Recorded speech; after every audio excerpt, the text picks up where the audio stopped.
될 타당한 이유가 있었다고 밝혔습니다.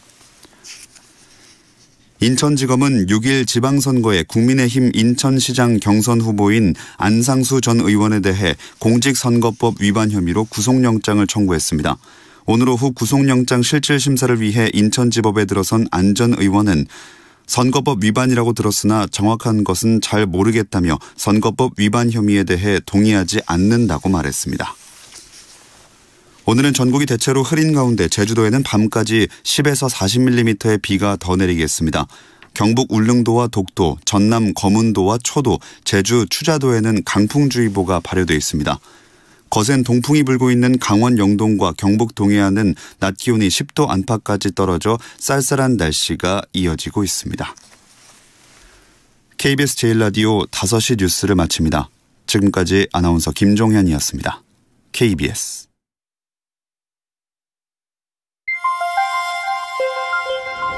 대한민국 중심 채널 KBS 1라디오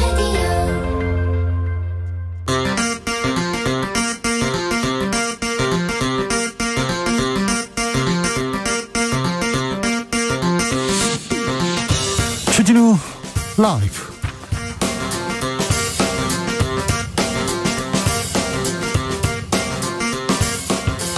(2022년 4월 14일) 목요일입니다. 안녕하십니까, 주진우입니다. 윤석열 정부 첫 내각이 완성됐습니다. 안철수 사람은 단 한 명도 없었습니다. 안철수 위원장은 공식 일정 취소하고 집거에 들어갔습니다. 오늘부로 공동정부는 파탄난 게 아니냐는 말도 나오고 있는데요. 윤 당선인은 안 위원장이 무슨 생각을 하는지 모르겠다, 공동정부는 아무 문제 없다고 했습니다. 더 자세한 내용 김민아 기자와 알아보겠습니다. 민주당의 검수완박, 윤 당선인의 한동훈 지명. 국회는 강대강 대치 국면으로 접어들었습니다. 민주당은 한동훈 법무장관 지명은 윤 당선인의 국회에 대한 선전포고라고 비판했습니다. 국민의힘은 무제한 토론 필리버스터로 검수완박 저지하겠다고 응수했는데요. 캐스팅 보터를 쥔 정의당 검수완박 유보하고 한동훈 지명 철회하라고 밝혔는데요. 훅 인터뷰에서 관련 내용 짚어봅니다. 지방선거는 40여일 앞으로 다가왔습니다. 민주당은 서울시장 이기는 선거 만들겠다 전략 공천 결정했는데요. 그럼 국민의힘 오세훈 후보 대항마는 누가 될까요? 송영길 전 대표 만나보겠습니다. 그리고 윤석열 당선인 대구 방문 후 국민의힘 경선 뜨거워집니다. 윤심, 박심, 민심까지 누구를 원하는지 김재원 예비후보 만나보겠습니다. 그리고 더 뜨거운 지역입니다. 경기지사 선거, 민주당에 출사표 던진 조정식 의원까지 만나보겠습니다. 나비처럼 날아 벌처럼 쏜다. 여기는 주진우 라이브입니다.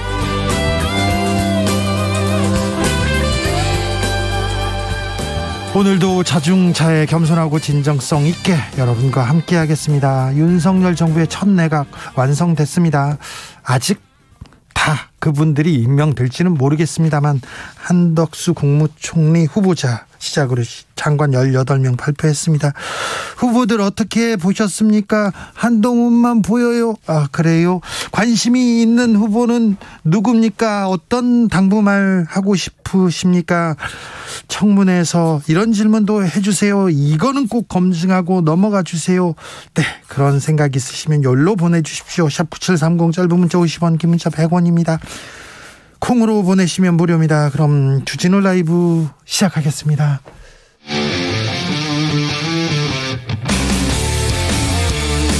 탐사보도 외길 인생 20년. 주 기자가 제일 싫어하는 것은?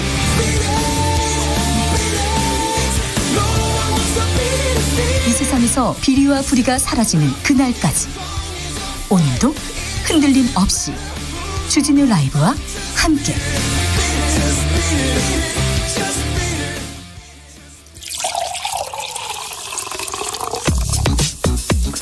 진짜 중요한 뉴스만 쭉 뽑아냈습니다. 주스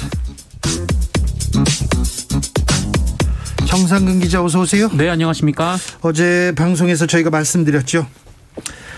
내각 인사 있고 안철수 위원장 움직일 거라고. 네, 오늘 집거에 들어갔습니다. 네, 안철수 인수위원장은 오늘 오전 공식 일정을 돌연 취소했습니다. 안철수 위원장은 원래 오늘 오전 10시 30분 서울 소방본부의 소방정책 현장을 방문할 예정이었는데요. 인수위에 출근하지 않았습니다. 그리고 매일 언론에 공개되던 일정도 공개하지 않았습니다. 그러면 소방본부 방문도 안 했습니까? 네, 안 했습니다. 어제도 윤석열 당선인 그리고 인수위 관계자들과 이 도시락 만찬을 하기로 했었는데 여기도 불참을 했습니다. 오늘 공식 일정까지 취소가 되면서 대선 때 양측이 약속한 공동정부도 위기에 놓였습니다. 아무래도 이번 조각 과정이 큰 영향을 미친 것으로 보이는데요. 윤석열 당선인 뭐라고 합니까? 네, 윤석열 당선인은 안철수 위원장 측 추천 인사가 배제됐다라는 질문에 대해 특정 인사를 배제한 사실이 없다라고 말했습니다. 윤석열 당선인은 내각 인선에 관한 추천은 여러분들로부터 받았고 인재풀에서 우리가 잘 찾아서 선정한 것이다라고 말했습니다. 우리가 잘 알아서 했다 하면서 또 한마디 했어요. 안철수 위원장을 향해 좀 이해가 안 된다라고 얘기를 했고요. 그 인선 과정이 어떤 방식으로 이뤄지는지 본인이 설명도 했고 또 아무 문제도 없었다라고 말했습니다. 본인과 얘기할 때는 불만을 얘기하지 않았다면서 안철수 위원장이 무슨 생각을 하는지 아는 바 없다라고 말했습니다. 좀 이해가 안 된다고요. 칩거에 들어갔는데 윤석열과 안철수의 만남 여기가 끝인가요? 어떻게 될까요? 그 부분은 저희가 자세하게 2부에서 좀 분석해 보겠습니다. 남은 2명의 장관 후보자 지명도 끝났습니다. 네, 윤석열 당선인은 오늘 농림축산식품부 장관의 정황근 전 농촌진흥청장을 그리고 고용노동부 장관의 이정식 전 노사발전재단 사무총장을 지명했습니다. 그런데 정호영 복지부 장관 후보자 의혹 계속됩니다. 네, 정호영 복지부 장관 후보자의 딸과 아들이 이 경북대 의대에 학사 편입하기 전에 아버지가 고위직으로 있던 경북대 병원에서 봉사활동을 한 이력이 있다고 민주당 김원희 의원이 밝혔습니다. 아이고, 봉사활동했고 편입을 했습니다. 원서를 제출할 때 그 봉사활동 또 기재했습니까? 네, 기재가 됐습니다. 그 2017년도 편입생인 딸은 지원 서류에 경북대 병원에서 봉사활동 70시간을 했다라고 기재했고요. 자, 데자뷰. 이번 청문회에서 자녀 표창장, 자원봉사, 엄격한 검증 기준이 될 수밖에 없습니다. 조국에게 들이댄 잣대가 어떻게 적용되는지 관전 포인트가 아닐 수 없습니다. 정호영 후보자 사퇴 없다 이렇게 얘기했어요? 네, 정호영 후보자는 오늘 기자들과 만난 자리에서 특혜는 없었다라며 확인해보면 특혜가 없다는 것이 나올 것이다라고 말했습니다. 생각해보세요. 이렇게 장관들을 쭉 한 번에 다 부르고 검증을 한 번에 받겠다 이렇게 생각한 정권은 없었어요. 근데 몇 명이 어떻게 될지 몰라도 논란이 되더라도 끝까지 끌고 가서 나중에 이렇게 또 야당하고 얘기를 한다든지 누구는 뭐 임명을 하지 않는다든지 그렇게 될 수는 있습니다. 하지만 정호영 복지부 장관 후보자의 의혹은 계속 이어집니다. 지켜보겠습니다. 김호수 검찰총장 오늘은 국회 갔습니다. 네, 김호수 검찰총장은 오늘 오전 국회를 찾아서 박광원 법사위원장을 면담했습니다. 네. 이 자리에서 김호수 총장은 국민의 대표인 국회의 권능에 검찰이 따르는 것은 지당하다라면서도 하지만 수사기소권을 분리하면 문제가 발생할 것이 명확관화해서 설명을 드리고자 한다라고 말했습니다. 자, 전국에서 검사회의를 한다고 하면서 또 사표도 반발 사표도 이어지고 검찰의 집단행동은 계속되고 있습니다. 이게 나라를 위한 충정이다, 국민을 위한 거다 이렇게 얘기하는데 아무튼 권력기관에 있는 분이 칼을 든 검사들이 이렇게 집단 행동하는 거는 국민들한테 일단 위협을 주는 것도 사실입니다. 왜 검찰개혁이란 목소리가 나왔는지 그 부분에 대해서는 좀 분명하게 자성하는 모습 좀 보여야 된다고 생각합니다. 네, 검찰개혁 검수완박 논의는 2부 인터뷰에서 또 자세하게 물어보겠습니다. 김진태 전 의원 국민의힘 강원지사였죠. 컷오프에서 그냥 탈락됐어요. 네, 국민의힘 공천관리위원회는 김진태 후보를 컷오프하고 황상무 전 윤석열 선거대책위원회 언론전략기획단장을 단수 공천했습니다. 인지도나 지지율이나 이게 뭐 차이가 차이가 엄청났는데 윤핵관 황상무 바로 그냥 후보가 됐네요. 공천관리위원회 측은 김진태 후보에 대해서 과거 그분의 발언이 국민 통합에 저해된다라고 판단했다고 말했습니다. 네. 김진태 전 의원은 세월호 참사나 5.18 민주화운동 관련해서 논란의 발언을 한 바 있습니다. 아니, 세월호 참사나 5.18 민주화운동에 대해서 논란의 발언했죠. 그런데 윤석열 선대위에서 열심히 썼잖아요. 쓰고 지금 탈락이라고요? 네. 김진태 후보는 어떻게 하고 있습니까? 네, 김진태 전 의원은 자신의 SNS에 공관위 결정을 수용할 수 없다라며 이게 과연 공정과 상식에 부합하냐라고 주장했습니다. 또 이의 신청을 했고 이것이 받아들여지지 않으면 특단의 대책을 강구하겠다라면서 이 탈당 후 무소속 출마를 시사하기도 했습니다. 충북에서 이혜훈 전 의원 컷오프, 그리고 홍준표, 유승민, 네, 외로워지는 처지인데 이 부분에 대해서도 자세히 들여다보겠습니다. 정치개혁, 대선 전에는 모두 약속했는데 안 되나 봅니다. 네, 더불어민주당과 국민의힘은 이번 지방선거 때 전국 11곳의 국회의원 선거구에서 기초의원 중대선거구제를 시범 도입하기로 합의했습니다. 네. 시범 도입 지역에서는 선거구당 최소 3인의 기초의원이 선출이 됩니다. 시범 도입, 시범 실시만 하기로 했다니 지금 갈 길이 멉니다. 금리는 추가 인상됐습니다. 네, 한국은행은 오늘 지난 1월 이후 3개월 만에 다시 기준금리를 또 한 차례 올렸습니다. 0.25%포인트 올렸고요. 이에 따라 기존 연 1.25%인 기준금리는 1.5%로 올라갔습니다. 참 가만히요. 주택담보대출 비율 이자 높아지겠는데요? 네, 현재 4대 시중은행의 주택담보대출 고정형 금리가 3.9에서 6.45% 수준인데요. 지난 11일과 비교해서도 상단 금리가 0.19%포인트가 올라갔습니다. 네. 여기에 한국은행의 연내 기준금리 추가 인상이 확실시되고 있기 때문에 업계에서는 올해 안에 고정형 주담대 최고금리가 7%를 거뜬히 넘길 것이다라는 예측이 나왔습니다. 알았어요. 금리가 인상되고 이자가 올라가고, 그런데요, 은행에 예금하는 이자는 거북이처럼 천천히 올라가고 대출 이자는 이렇게 막 올라가고, 이래도 되는 건지. 아니 어려울 때나 아니 경기가 좋을 때는 은행은 또 좋아서 돈 벌고, 나쁠 때는 또 나쁘게 돈 벌고, 이거 너무한 것 같아요. 이거 대출이자, 그리고 뭐 대출이자 좀 관계 당국에서 좀 잡아줬으면 합니다. 은행이 돈을 못 벌고 있다면 그럴 수도 있어요. 그런데 돈을 많이 벌지 않습니까? 이거는 좀 잘 해주세요. 네, 새 정부에서 좀 신경 써주십시오. 국민연금이 삼성물산과 제일모직 합병에 찬성하도록 압박했던 사람이 있습니다. 문영표 전 복지부 장관, 유죄 확정됐네요. 네, 삼성물산과 제일모직 합병에 찬성하도록 국민연금관리공단의 영향력을 행사한 혐의를 받는 문영표 전 보건복지부 장관, 그리고 홍한선 전 국민연금관리공단 기금운용본부장의 유죄가 확정됐습니다. 네. 지난 2017년 1심 재판이 시작된 후 5년 3개월 만에 사법부의 최종 판단이 나왔고요. 두 사람 모두 징역 2년 6개월형을 받았습니다. 국정농단 사건에 매우 중요한 단서였습니다. 네, 문영표 전 장관은 박근혜 정부 당시 복지부 내에 그 외부 인사로 구성된 주식 의결권 전문위원회가 삼성 합병에 반대할 우려가 있다면서 이 내부 투자위원회에서 안건을 다루도록 압력을 넣었고, 이 과정에 국민연금에 거액의 손해를 끼친 혐의를 받았습니다. 네.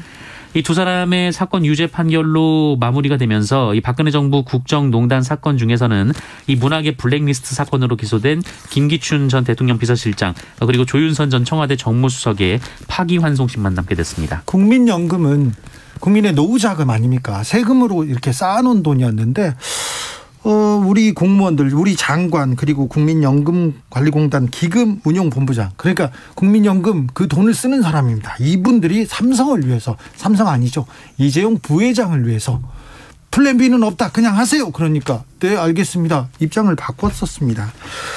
삼성의 승계 문제와도 굉장히 밀접하게 관련된 거기 때문에 중요한 재판이었는데 재판이 마무리됐네요. 코로나 상황 어떻습니까? 네, 오늘 발표된 코로나19 신규 확진자 수는 14만 8,443명입니다. 어제보다 4만 6천여 명 정도 줄었고요. 지난주 목요일 발표된 확진자 수와 비교하면 7만 6천여 명 정도가 적습니다. 정점에서는 이렇게 내려가고 있네요. 네, 방역당국은 오늘 브리핑을 통해서 이미 코로나19 정점 구간을 벗어났다며 지금이 방역 대응 체계를 전환해야 하는 시기다라고 밝혔습니다. 질병청에 따르면 일평균 확진자 수가 3월 셋째 주 이 정점기 때는 40만 명이 넘었는데 지난 5일간은 16만여 명이었습니다. 다만 확진자가 10만 명대로 적지 않은 데다가 이 재감염 사례가 늘고 있어서 그래요. 경계심을 유지해야 한다라고 강조했습니다. 백신 추가 접종 하라고 하니까 좀 받으셔야 됩니다. 너무 걱정하는 건 아니지만 그래도 걱정을 거둘 단계는 아닙니다. 네, 새로운 일상을 우리가 잘 준비해야 될 것 같습니다. 사회적 거리두기 하면서요. 사회적 거리두기란 말도 조금 거리두기 하면서요. 마스크 쓰고 손 잘 씻고요. 네, 화장실에서 손 안 씻고 나가시는 아저씨들 많다는 건 내가 압니다. 오늘도 봤습니다. 네, 주스 정상근 기자 함께했습니다. 감사합니다. 고맙습니다. 3123님, 전 정부에서 미흡했다고 비판했던 부동산 문제 그리고 아빠 찬스 이 두 가지는 청문회에서 꼭 밝히고 넘어갔으면 좋겠어요. 남의 눈에 크게 보이고 자기 눈에 티끌은 보지 못한다면 국민들이 새 정권을 신뢰할지 의문입니다. 그렇습니다. 이 잣대 중요합니다. 8125님, 보건복지부 장관의 아들, 딸 의대 편입에 대해서 꼼꼼한 검증 바랍니다. 보건복지부 장관한테 관심 많죠. 지금 한동훈 법무부 장관 후보자고요. 7128님, 청문회 때 왜 내가 총리가 되었는지, 장관이 되어야 하는지, 나의 강점은 무엇인지 꼭 물어봐 주세요. 이거 중요한 내용입니다. 흠만 잡으려고 하지 말고, 과거에 뭐 잘못한 거 티끌만 찾으려고 하지 말고, 왜 내가 이 장관이 돼야 되는지, 장관이 돼서 어떤 일을 할 것인지, 비전 그리고 능력, 이거 중요하게 봐야 됩니다. 그렇죠. 과거에 실수할 수 있어요. 잘못할 수 있어요. 그것도 중요합니다만 능력과 미래 비전도 꼭 챙겨주십시오. 1053님, 물가 인상, 금리 인상, 우크라이나 전쟁, 유가 폭등 같은 민생 문제가 잔뜩인데 왜 정치권은 밥그릇 싸움만 한창인가요? 이렇게 얘기했는데 아이고 그러게요. 싸움 좋아요. 싸움은. 그런데 좀 건설적인 싸움을 계속 해주셨으면 하는 바람이 있습니다. 교통정보센터 다녀올까요? 유하영 씨. 네, 이 시각 교통정보입니다. 고속도로는 퇴근 시간이 가까워지면서 정체가 늘어나고 있는데요. 수도권 제순환고속도로 경기 서쪽에서는 일산에서 판교 방면 노오지 분기점에서 송내까지 가장 많이 밀립니다. 경부고속도로 서울 방면 안성 분기점에서 남사까지 막히고요. 오산 부근에서 속도 줄이고 달래내에서 반포까지 9km 정체입니다. 평택 시흥고속도로는 시흥 쪽으로 조암에서 송산 마도까지 13km 길게 막힙니다. 중앙고속도로 지선 양산 쪽으로 대동 분기점 1, 2차로에서 화물차 사고가 났습니다. 2km 정체고요. 남해고속도로 부산 쪽으로는 사천터널 1차로 부근 사고는 처리됐지만 현재 사고 영향으로 밀리고 있습니다. KBS 교통정보센터였습니다.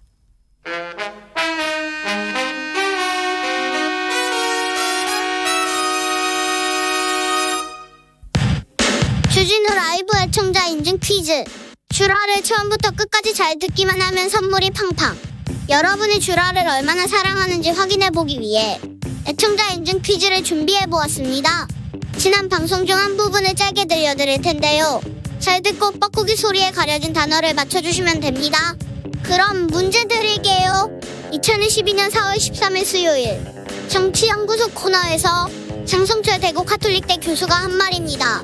그런데요, 오늘 윤석열 정부 2차 내각 인선안 발표됐습니다. 한동훈 이름이 띕니다. 자, 오늘 인사 어떻게 보셨습니까? 저는 인 줄 알았어요 오늘. 그래서 이게 과연 사실 진짜 막 뭐 페이크 뉴스 아니야? 이런 생각이 들 정도로 깜짝 놀랐고 다른 장관들 땡 잡았다. 그렇죠. 인사청문회에서 다 이제 한동훈 법무부 장관 인사청문회에 집중될 거기 때문에. 가벼운 장난이나 그럴듯한 거짓말로 남을 속이는 날의 이름은 뭘까요? 보기 드릴게요. 보기 1번 림푸절, 2번 만우절. 다시 한번 들려드릴게요. 1번 림푸절, 2번 만우절. 샵 9730 짧은 문자 50원, 긴 문자는 100원입니다. 지금부터 정답 보내주시는 분들 중 추첨을 통해 5만원 상당의 편의점 상품권 드리겠습니다. 주진우 라이브 애청자 인증 퀴즈 내일 또 만나요.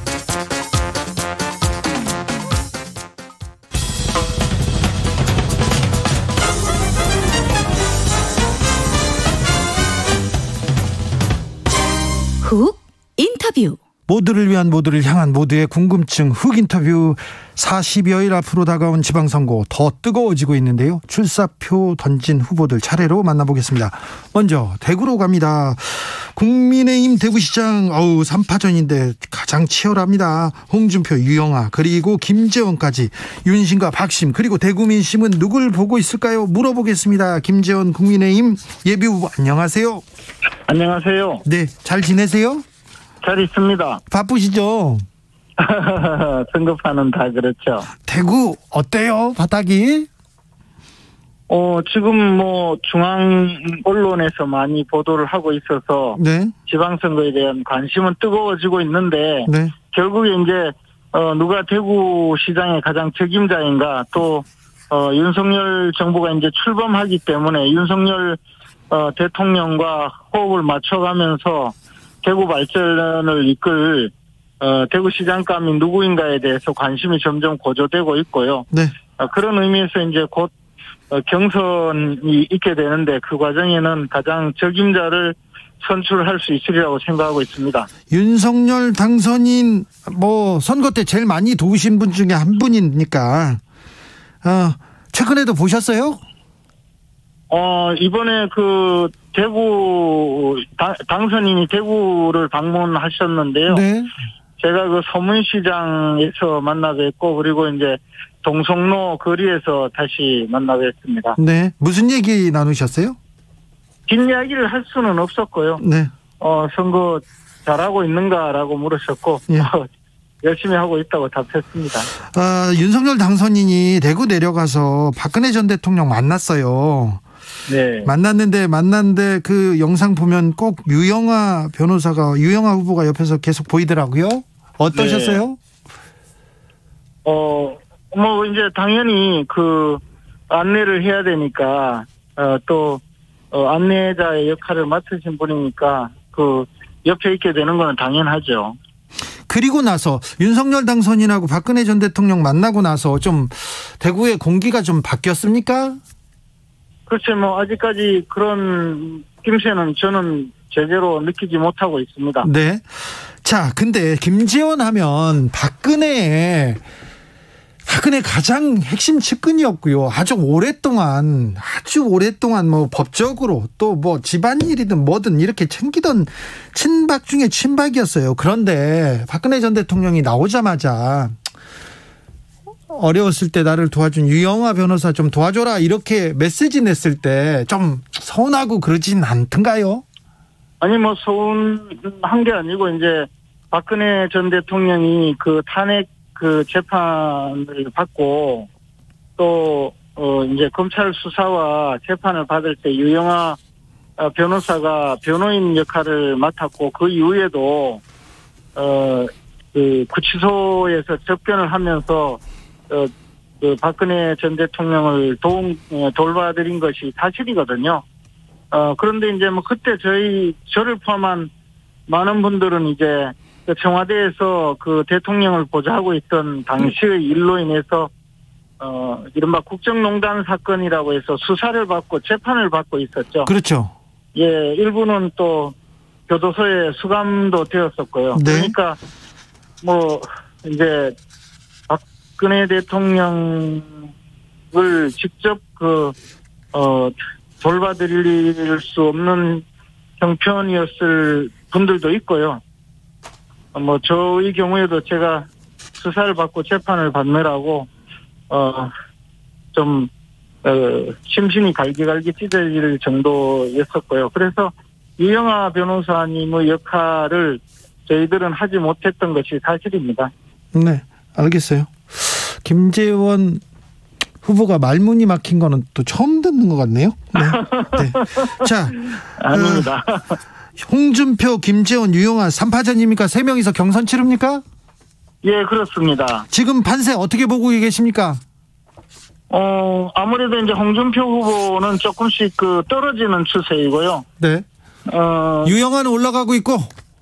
저도 올라가고 있는 입장입니다. 김재원도 올라간다.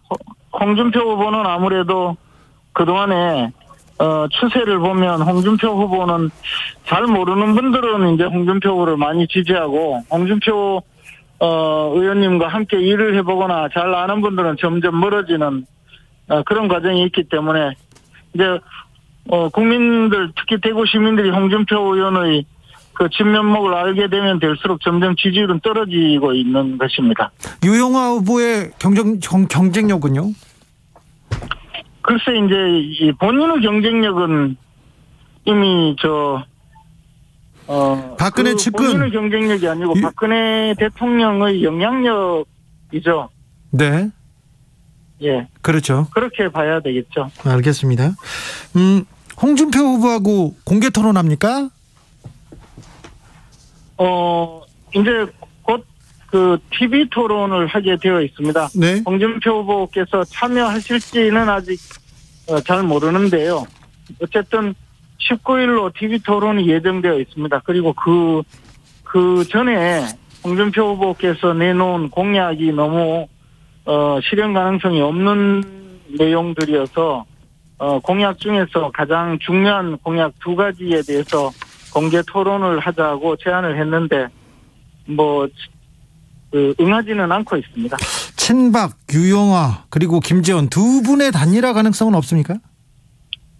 지향점과 목표가 다르기 때문에 단일화 가능성은 없다고 봅니다. 지금 저는 이제 윤석열 정부 출범과 맞춰서 윤석열 대통령과 호흡을 함께 하면서 대구 발전을 이끌 적임자라는 그런 확신을 가지고 좋은 대구시장이 되기 위해서 출마를 한 것이고요. 아니 근데 윤석열 정부와 호흡 얘기하는데 윤석열 유영아 선후배지간으로 또 친하다고 거기 그쪽하고 호흡 맞추는 거 아닙니까 지금 윤심이?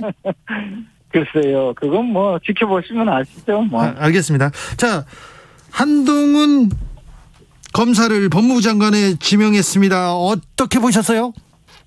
저는 검찰 개혁이라는 이름으로 검찰 수사를 옥죄고 윤석열 몰아내기에 급급하던 현 정부가 검찰 내에 많은 무리수를 뒀고 검찰 조직을 엉망진창으로 만들었는데요. 이것을 일거에 잘 해결할 수 있는 사람이라고 생각하고 있습니다. 그래서 다소 좀 파격적인 인사라고 할 수도 있지만 그건 문재인 대통령이 윤석열 검찰총장을 임명할 때도 파격적으로 임명했거든요.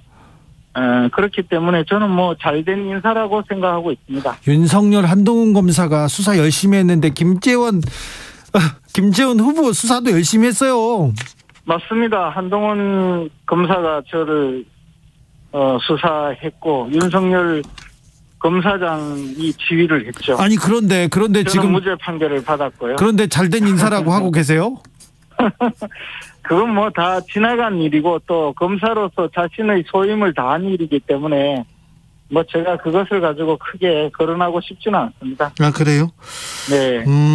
다소 파격적인데 잘했다. 네. 윤석열 당선인이 하면 뭐든지 잘했습니까? 그건 아니지만 지금까지 특별히 자 그건 아니지만에서 시작합니다. 그러면 다 좋아 잘했어. 그런데 이거는 좀 부족하다 있습니까? 아직은 발견하지 못했습니다. 하하 후보님. 네. 후보님 왜 그래요? 한마디는 해주셔야죠. 이 정부 윤석열 정부가 잘 되기 위해서 좀 따끔한 회초리도 필요합니다. 아이고 제가 후보자예요. 제가 그래요? 표를 얻어야 돼요. 네 그래요? 알겠습니다. 자, 민주당에서 검수완박 이렇게 강행하겠다고 하는데 어떻게 될까요? 잘 되지 않을 거라고 생각합니다. 만약에 자신들이 정말 그것이 검찰개혁의 방향이라고 했으면 정권을 차지하고 있었고 국회 의석을 170석 넘게 독점하고 있었고 그동안에 국회를 멋대로 운영해 오던 시절에 할 일이지 이제 정권이 넘어가게 되니까 자신들이 혹시라도 검찰에 불려가서 조사받을까 봐 자기들 지은 죄가 많으니까 저런 일을 벌이고 있다라고 국민들이 생각할 거거든요. 검찰 수사권 버려서 네? 뭘 얻겠습니까? 검찰 수사권 기소권 검찰 개혁 얘기는 계속 해왔는데 민주당이 강경 드라이브를 겁니다. 자, 윤석열 당선인도 한동훈으로 맞불을 놨어요. 그런데 너무 강대강으로 이렇게 대치하면 정치가 이렇게 너무 싸우기만 하면 앞으로 나가기 좀 힘들잖아요. 국민들은 불안하고.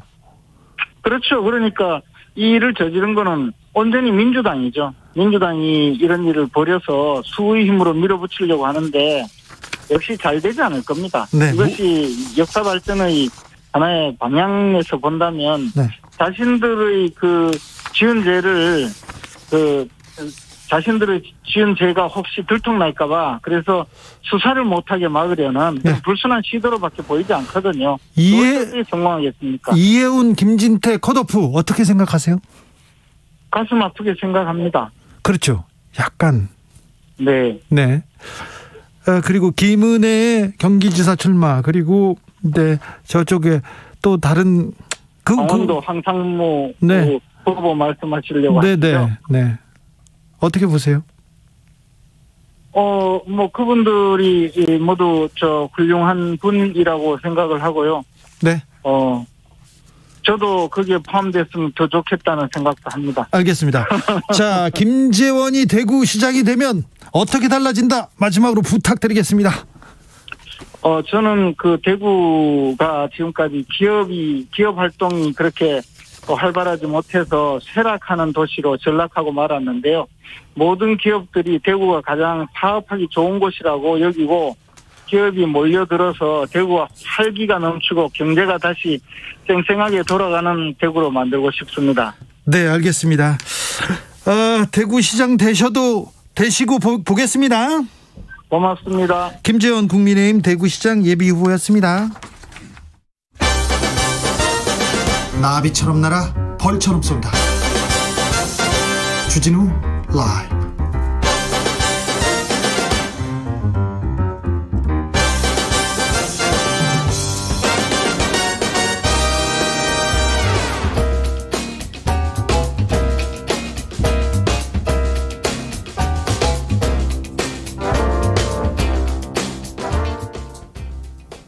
훅 인터뷰 이어갑니다. 이번에는 가장 뜨거운 경기지사 선거로 가볼까요? 국민의힘에서는 유승민, 김은혜 2파전입니다. 여기에 맞서는 민주당 후보 쟁쟁한데요.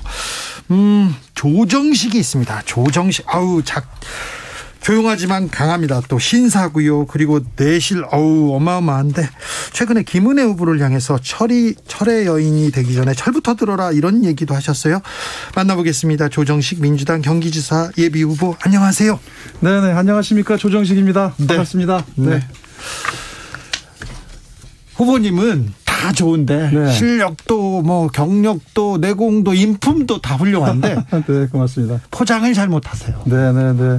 절감하고 계시죠? 제가 아무래도 지금까지 그 당에서 오래 정치를 하면서 네. 저를 앞세우기보다는 당에서 많은 요직들에 발탁이 되면서 네.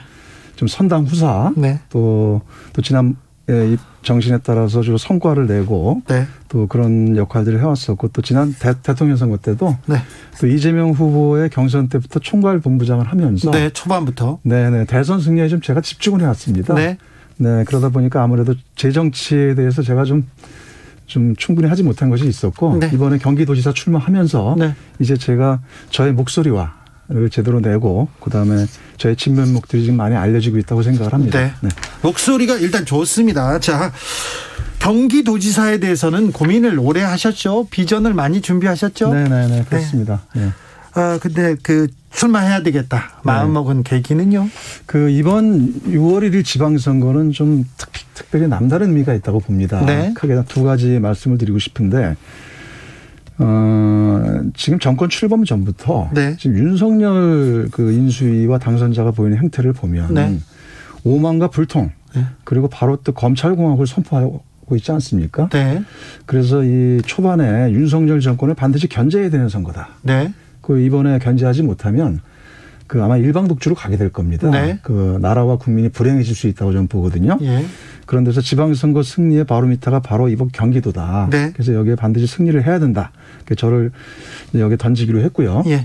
그다음에 또 하나는 경기도는 좀 특별한 상징성이 있는 것이 그렇죠. 이재명 경기지사의 성과나 업적, 철학과 가치가 녹여 있는 곳이거든요. 그래서 이 부분을 만약에 국민의힘에 넘겨주게 되면 이걸 다 파헤쳐서 네. 다 이제 아주 다 그 폄훼하고 그럴 텐데 네. 그래서 이런 그 이재명 지사의 성과 업적을 계승 발전시켜서 경기도를 네.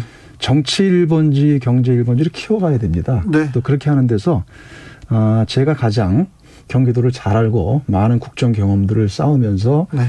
또 경기도를 함께 키우는 적임자가 저 조정식이다 이렇게 말씀드리겠습니다. 조정식, 안민석 두 5선 의원들이 두 실력자들이 경기를 두고 맞붙는가 했는데 여기 김동연 후보가 왔어요. 네, 그렇죠. 네. 아직 합당이 안 됐어요. 네. 그래서 지금 후보 합류가 아직 안 돼서 4월 말까지는 후보를 결정을 해야 되거든요. 네. 이제 시간이 이제 뭐 한 2주도 안 남았습니다. 그럼 어떻게 합니까? 그래서 경선들은요? 사실 굉장히 답답하고 아주 굉장히 당당하면서도 치열하고 정책 경쟁, 자질 검증의 자리가 갖췄어야 되는데 이 부분들이 지금 실종돼 있는 상황입니다. 그렇게요. 그래서 굉장히 급박하게 경선이 지금 치러질 수밖에 없는 상황이 돼버렸어요. 네. 그래서 아무튼 저도 지금 뭐 아주 최선을 다하고 있는 중입니다. 알겠습니다. 반 김동연. 네네. 나머지 3명의 후보들이 모여가지고 단일화합니까? 이제 그 단일화 제안도 또 일부에서 있었는데, 저는 그 당당하고 치열하게 경선을 통해 승리하겠다는 입장을 갖고 있고, 굳이 3자 단일화를 통해서 또 외부 인사인 김동연 대표를 먼저 이렇게 배척하거나 할 필요가 있겠나? 좀 그런 생각입니다. 안 해도 이깁니까? 네, 제가 승리를 위해서 지금 뛰고 있고요. 그럴 거라고 봅니다. 알겠습니다. 네. 어제 윤석열 당선인 한동훈 법무장관 후보자로 지명했습니다. 어떻게 보셨어요? 아이고, 이거 뭐 한마디로 말씀을 드리면 검찰공화국을 선포한 겁니다. 그리고 이 민주주의에 대해서 전쟁을 선포한 것이나 마찬가지고 국민에 대해서 도발을 한 것이다. 저는 그렇게 보고 있어요. 네. 민주당이 얼마 전에 검찰개혁 당론 결정하지 않았습니까? 네. 그러자마자 바로 그렇죠. 이에 대해서 맞서서 검찰개혁 저지하겠다. 네.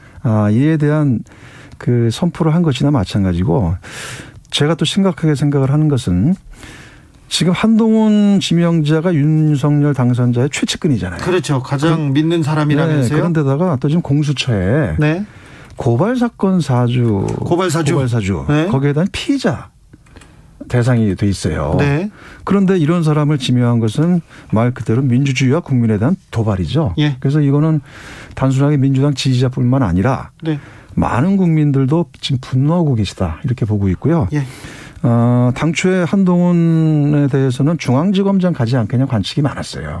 그런데 아예 법무장관 시켜서 검찰 장악하고 또 그리고 청와대 민정수석 역할까지 다 시키겠다는 거 아닌가. 그렇죠. 네. 그래서 말 그대로 윤석열 당선자가 검찰총장 하다가 일순간에 대통령 되시더만 앞뒤 안 보고 똑같은 방식으로 지금 하려는 것 같아요. 그래요? 네. 그래서 제가 이에 대해서 뭔가 어쨌든 또 더불어민주당의 또 국회의원이고 국민의 뜻을 좀 반영하기 위해서 지난번 그 검찰청사 앞에서 제가 3일간 검찰개혁 1인 시위를 했었어요. 1인 시위를 했어요. 신사 조정식이 절대 강경 그 광장으로 나가자 이런 거 좋아하지 않는 조정식이 1인 시위를 하는 거 보고 깜짝 놀랐습니다. 원래 제가 예전에요. 학생운동하고 그 노동운동할 때 굉장히 좀 뭐랄까 그 아주 투쟁적인 사람이었었어요. 그랬어요? 그래서 저를 오래 본 사람들은 저에 대해서 선비의 모습을 갖고 있는데 투사의 피가 흐르는 사람이다라고도 얘기를 하시거든요.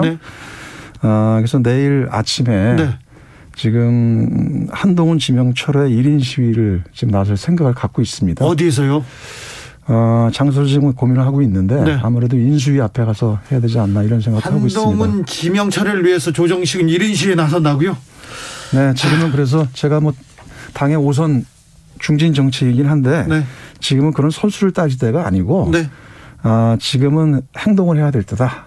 네, 좀 그런 생각을 갖고 있습니다. 한동훈 검사장은 검수완박 이거 국민에게 고통 준다. 반드시 저지하겠다 이렇게 얘기했는데 이 부분은 어떻게 보십니까? 그거야말로 검찰이 다 장악하고 검찰공화국을 만들겠다는 거라고 보고요. 이 검찰개혁은 검찰의 정당한 권한을 뺏겠다는 게 아니고요. 그 수사권과 기소권을 검찰에 독점한 게 1953년 이래 70년이 됐습니다.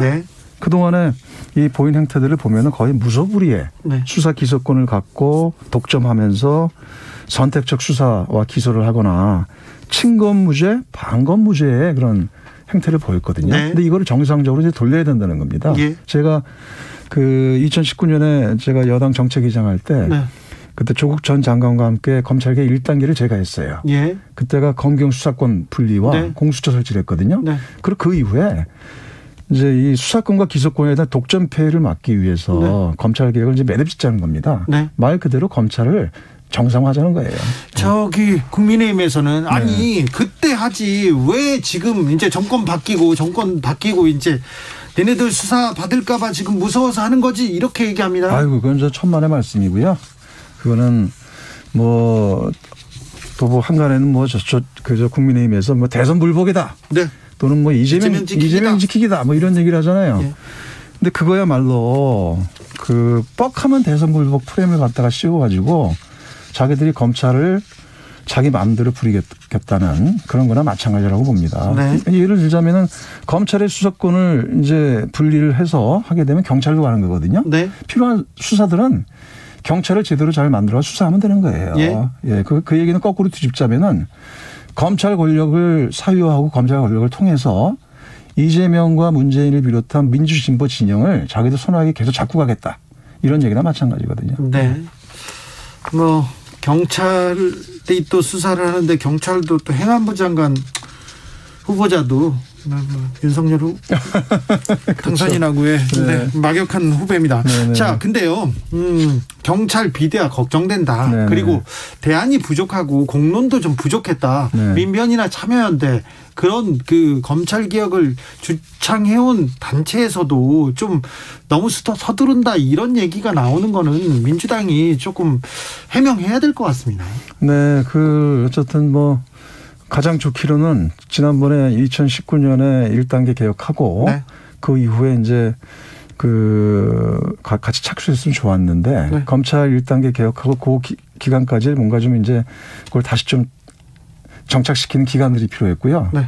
네. 그런데 이제 지금 이제 대통령 선거 끝나고 나서 이제 바로 윤석열 정권 들어서면서 검찰에 보이는 행태 자체가 네, 이건 너무 아주 무자비하게 막 칼을 들이대고 있잖아요. 집단 행동은 좀 무서워요. 네네. 그리고 국회에서 입법권을 통해서 검찰의 권한을 정리할 수가 있는 건데 그거를 막 집단 행동과 반발하고 또 그리고 한동훈 지명하고 네. 이런 식으로 일방 독주로 가겠다는 거거든요. 네. 그래서 적어도 이번 기회에 네. 그동안 못 해왔던 네. 수사권 분리까지는 마음을 짓고 그다음에 그 이후에 또 이제 경찰 네. 제대로 또 견제하고 제대로 경찰이 역할을 할 수 있도록 하는 그런 부분들은 또 일정 기간 유예 기간 되면 충분히 준비를 할 수가 있거든요. 그렇게 가야 된다고 봅니다. 알겠습니다. 네. 그런데요, 김호수 검찰총장 그리고 네. 각 고검장, 지검장들 다 민주당 쪽에서 지명한 사람들이잖아요. 임명한 사람들. 네네. 근데 그분들까지 이렇게 다 반기를 들어요. 아무래도 이제 김호수 검찰총장 같은 경우는 검찰의 수장이라는 입장에서 네. 이제 그런 애로사항이 있겠죠. 그 정도로 이해를 하고 있습니다. 네, 좀 이해가 안 되는 측면이 있습니다. 그런데요, 네. 민주당이 외치는 검수완박이 네. 당심은 잡을 수 있지만 네. 민심을 잃을 수도 있다. 중도층 이탈한다. 네. 이렇게 해서 민주당 지지자들 사이에서도 우려하는 사람들이 좀 있습니다. 지방선거에는 어떤 영향을 미칠까요?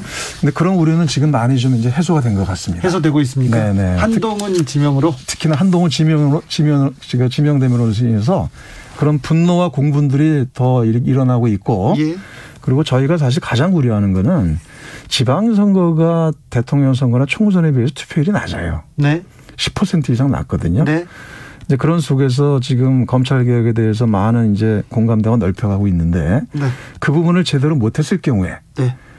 도리어 지방선거에서 지지자들의 열망을 모아냈는데 도리어 더 큰 잘못하면은 우리가 타격이 될 수 있다 보고 그런 지지자의 열망을 제대로 모아내서 투표율도 끌어올리고 그리고 현재 한동훈 지명에 따른 국민적 공분들을 같이 모아내서 네. 하는 것들이 훨씬 더 효과가 있을 것이다 이렇게 봅니다. 아무튼 중도층 그리고 또 보수적인 분들한테도 좀 네. 설명할 필요는 있는 것 같아요. 네네, 지금까지 네. 검찰 개혁이 왜 필요했는지. 네네.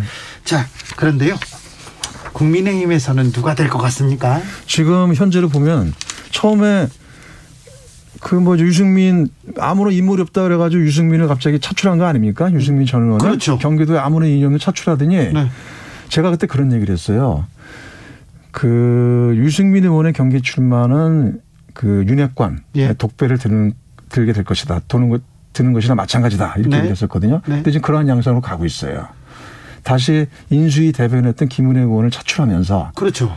결국 이제 그건 윤심이 반영된 것이죠. 반영됐다고 볼 수밖에 없죠. 네네. 그리고 벌써 이제 거기서 심재철 전 의원도 사퇴하고. 예.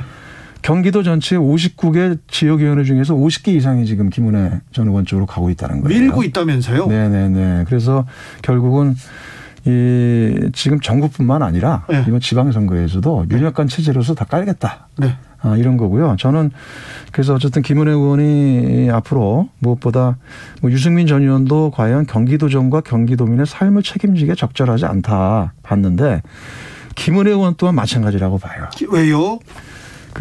결국은 윤심에 기댄 초보 정치다라고 생각을 하고요. 철의 여인 대처를 얘기하더라고요. 담겠다 이러거든요. 영국에서 대처 엄청 인기 없는데. 아니 근데 그게 지금 언제적 얘기입니까? 그건 철진한 신자유주의 시절 때 얘기예요. 예. 그래서 참 그런 철진한 신자유주의로 경기도민의 어려운 삶을 과연 제대로 살필 수 있겠나? 저는 참 철없는 얘기라고 들어요. 네. 얘기라고 생각을 해요. 그런 부분들이. 기자를 지냈고 청와대에서 이명박 청와대에서 대변인을 지냈어요. 네네. 기업에도 있었지만 네. 그리고 인수위 대변인. 근데 이건 또 행정하고는 또 다른 문제죠. 그럼요. 그리고 특히나 김은혜 의원이 지난 2월 달에 소상공인 자영업자 추경 과정에서 네. 그거를 정치 쟁점으로 삼아서 왜 오늘이 아니면 안 되는지 이해할 수 없다면서 소상공인 자영업자의 어려운 분들에게 비수를 꽂았던 사람입니다. 그래요? 그러면서 또 지금 대처를 빗대는 거는 네. 번지수를 한참 잘못 잡은 거라고 봅니다. 정치인들이 그때그때 얘기하기도 하죠. 네. 시민단체 얘기하더라고요. 불법 판수 얘기하더라고요. 네. 그 부분은 뭐예요? 그 점도 제가 그거에 대해서 정말 모으는 뭐가 보인다고 예? 제가 좀 반박을 했습니다만 이 김인혜 의원의 이 기본 지방자치에 대한 기본적 인식과 철학이 안 돼 있다고 저는 생각을 해요. 네. 그리고 시민단체를 잠재적인 불법단체로 보는 공직자로서 대단히 위험한 사고를 갖고 있다고 봅니다. 그렇죠. 마치 국민의힘의 이준석 대표가 네. 여성과 장애인을 표적 삼아서 혐오 정치를 하지 않았습니까? 갈라치기. 네. 이제 그거와 같은 방식이라고 생각을 합니다. 네. 사실상 시민단체는 우리 사회의 건강한 민주주의를 기반이자 네. 또 지자체가 시민사회를 지원하고 촉진하는 분위기로 가고 있어요. 그래야죠. 자치분권, 네. 풀뿌리 민주주의의 하나의 큰 중요한 영역인데 이런 거를 다 무시하고 마치 이걸 갈라치기나 아니면은 막 불법단체인 것처럼 몰아가는 거는 대단히 위험한 사고다. 그리고 이거는 굉장히 지방자치에 대해서도 무지하고 상당히 이거를 정치적으로 이렇게 삼아서 갈라치기 하겠다는 이 통합과 협치의 리더십이 전혀 아니에요. 네. 경기도민의 삶을 책임질 수가 없다고 저는 봅니다. 알겠습니다. 자, 내공의 조정식 그냥 이건 좀 물어볼게요. 네네. 오늘 안철수 인수위원장이 네. 인수위원장이 출근 안 하고 집권되잖아요. 네네네. 그래가지고 유난 공동정부도 안 될 것 같고 네네네. 이제 어떻게 될 것 같습니까? 그건 하나 좀 알려주세요. 결국 윤석열 정부뿐만 아니라 네. 당 모두가 네. 윤핵관 체제로서 가는 거다 네. 이렇게 보고요. 이미 그 전에 이태규 의원도 사퇴를 했잖아요. 네네. 안철수 인수위원장이 최측근인데. 네. 그리고 이제 결국 이제 오늘 안철수 인수위원장도 철수하는 상황으로 벌써 갔어요. 쳤어요? 이제 공동 끝나면 그냥 윤석열 혼자 갑니까? 저는 그렇게 갈 수밖에 없다고 봐요. 그래요? 그리고 결국 이게 안철수 인수위원장이 대선 후보 때 네. 윤석열 후보가 단일화했는데 네. 단일화한 순간부터 이제 효용 가치가 없어진 거예요. 그래요? 그리고 이제 사자성어로 말하면은 네. 그걸 토사구팽된 거죠. 팽당했습니까? 지금 헤어지는 게 네. 빨리 헤어지는 게 낫다고 이렇게 판단한 건가요? 윤석열 당선인 쪽에서? 그건 이제 앞뒤 안 보고 하고 싶은 대로 하는 거죠. 그리고 저는 지금 안철수 인수위원장의 심정이 어떨까 제가 한번 헤아려 보니까 그때 단일화 전에 안철수 후보가 그런 얘기를 했었어요. 예. 2번 찍은 손가락 자르고 싶을 거다. 네네. 저는 지금 그 심정일 거라고 생각합니다. 윤석열 당선인, 윤석열 정부는 지금 하고 싶은 대로 하는 겁니까? 그렇죠. 네. 그렇습니까? 네, 뭐 앞뒤 안 보고 그냥 본인의 마이웨이를 가겠다는 거 아닙니까? 앞으로 계속 이렇게 5년을 마이웨이로 저는 갈까요? 대단히 걱정인데요. 네. 윤석열 당선자가 그 민주주의의 경험이나 또는 의회의 경험이나 네. 또는 그 종합적인 행정의 경험이나 네. 이렇게 뭔가 또 국민의 의견을 경청하면서 통합과 협치를 해본 적이 없어요. 예. 그 평생을 네. 특수부 검찰 출신으로 네. 그 사람을 잡아놓는 일을 하고 본인이 그냥 지휘하는 일만 했거든요. 네. 그래서 그런 데서의 국정 철학과 국정에 대한 보다 그 깊은 생각과 국민과 소통을 해야 되는데 지금 이제 대통령 선거 끝나고 한 달밖에 안 지났거든요. 네. 근데 벌써 이런 모습을 보인다면 그 이후에 이제 취임 이후에는 도대체 어떻게 갈지 대단히 좀 갑갑하고 네. 이 과거 MB 박근혜 시절보다 더한 시절로 가게 될 수도 있다. 네. 사실 그런 걱정이 듭니다. 이렇게 정치력과 뭐 정무적 판단이 부족한 사람한테 졌습니다. 민주당이. 죄송합니다. 네. 저희들의 부족했습니다. 네, 너무 죄송합니다. 다시 돌아옵니다. 네. 자, 조정식 경기지사가 되면 뭐가 달라집니까? 조정식은 뭘 어떻게 바꿉니까? 제가 이번에 경기도지사 지난 3월 28일 날 그 출사표를 던지면서 경기도를 정치 1번지 경제 1번지로 키우겠다 이렇게 제가 출사표를 던졌습니다. 네. 말 그대로 경기도는 인구 이제 1,400만의 대한민국 최대 광역단체이고 네. 대한민국의 축소판이에요. 네. 그렇기 때문에 이 대한민국의 앞으로의 미래 성장을 경기도가 이끌어가야 됩니다. 네. 또 그래서 그에 대한 비전과 그다음에 과제들을 제가 갖고 있고 네. 또 그것을 제가 제대로 이룰 수 있는 많은 경험과 준비된 저는 도지사감이라고 제가 자부를 합니다. 아유 준비됐고 네. 조정식 참 좋은데 인지도가 떨어져요. 김은혜한테 떨어지면 어떡해요. 네, 그래서 여기 오늘 주진우 오늘 또 라이브에 나와서요. 네. 쭉쭉 또 올라갈 거고 제가 요즘에 네. 좀 핫한 사람이 됐어요. 알겠어요. 그래서 그 빅데이터에서 네. 제가 검색량이나 많이 늘고 있습니까? 지금 거의 1, 2위권을 다투고 있습니다. 알겠습니다. 1인 시한다고요 내일? 네네네. 네, 알겠습니다. 컨트롤 늘겠습니다. 조정식 경기도 민주당 예비 후보였습니다. 감사합니다. 네네 고맙습니다. 네.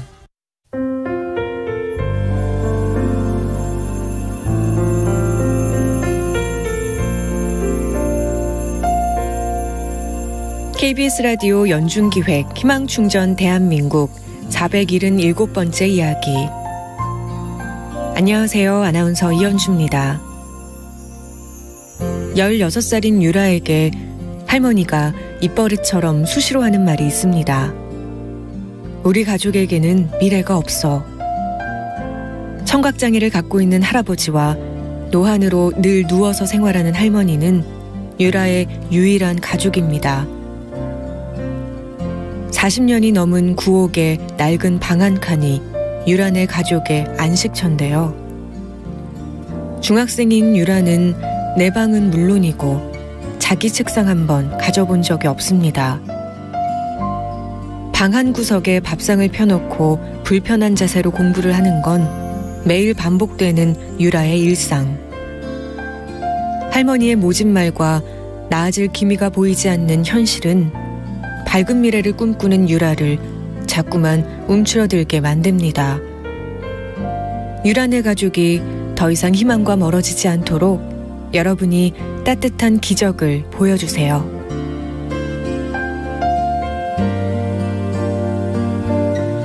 여러분의 따뜻한 손길이 희망의 빛이 됩니다.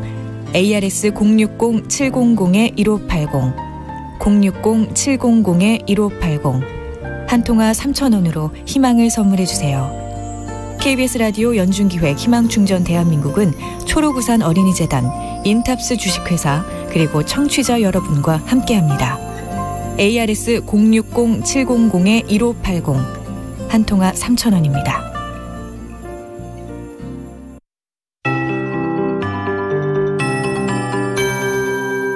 KBS 58분 날씨. 제주도는 내일 새벽까지 비가 조금 내리겠고요. 내일 아침 기온이 3, 4도 정도 오늘보다 더 내려가겠습니다. 아침 공기가 좀 쌀쌀해지겠습니다. 예년보다 조금 낮거나 비슷한 그런 날씨가 되겠습니다. 내일은 흐린 가운데 서울도 아침에 구름이 많이 끼겠고 구름이 많이 낀 가운데 가끔 서울과 경기 중부지방으로 비가 조금 오는 곳이 있겠습니다. 낮 기온은 서울과 대전 7도 등 전국적으로 12도에서 22도의 분포가 되겠습니다. 서울, 전주 19도, 대구는 20도, 강릉 14도 예상되고요. 아침 기온은 서울 7도 등 3도에서 11도 분포로 아침 기온 한 자릿수가 되겠습니다. 아침에 쌀쌀하니까 옷차림 든든히 하셔야겠습니다. 내일 오후에 대기가 불안정해지면서 경기 동부와 강원 산지에는 천둥, 번개, 돌풍이 지나는 곳이 있겠습니다. 동풍이 유입되는 영동과 경상권 동해안은 내일까지 낮 기온이 10도 내외로 쌀쌀할 걸로 보여집니다. 또 내일까지 내륙을 중심으로 일교차가 15도 안팎으로 크게 나겠습니다. 태풍 말라카스의 간접 영향을 받아서 남해상과 제주해상의 파도가 당분간 높겠습니다. 그리고 당분간 동해안과 제주에는 너물에 의한 높은 물결이 백사장으로 강하게 밀려올 수 있겠습니다. 안전사고에 유의하셔야겠고 또 경상권 해안과 전남 남해안, 제주에는 바람이 강하게 불겠습니다. 지금 서울의 기온은 11.7도입니다. 강혜종입니다.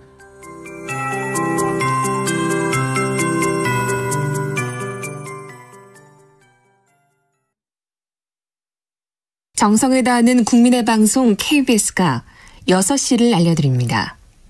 AM 711kHz, FM 97.3MHz, KBS 1라디오입니다.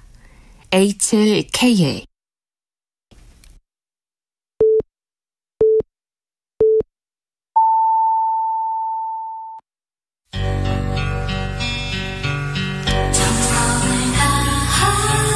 정성을 다하는 국민의 방송 KBS 주진우 라이브. 그냥 그렇다고요. 이 시각 라디오 정보센터 뉴스입니다.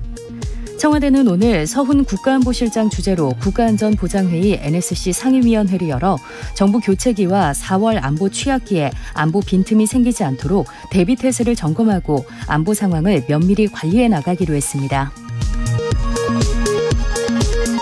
윤석열 정부 초대 내각의 윤곽이 드러난 가운데 18개 부처 장관 후보자 중 여성 비율은 16.7%로 나타났습니다. 국회 교육위원회 소속 더불어민주당 의원들은 정호영 보건복지부 장관 후보자 자녀들의 경북대 의대 편입 의혹과 관련해 교육부는 당장 특정감사를 실시하라고 촉구했습니다. 전국 평검사들이 더불어민주당의 검찰 수사권 분리 입법 추진과 관련해 다음 주 평검사 회의를 열고 대응 방안을 논의합니다. 음주 측정 요구에 불응하고 경찰관을 폭행한 혐의로 1심에서 징역 1년의 실형을 선고받은 대통령 당선인 비서실장인 장제원 국민의힘 의원의 아들 래퍼 노엘이 판결에 불복해 항소했습니다. 최근 중국의 코로나19 확산에도 불구하고 북한과 중국 간 육로 해상 교역이 유지되고 있다고 미국의 북한 전문 매체 산팔로스가 13일 보도했습니다. 지금까지 라디오 정보센터 조진주였습니다. To the Batmobile. Wave of super energy. 주 기자의 1분.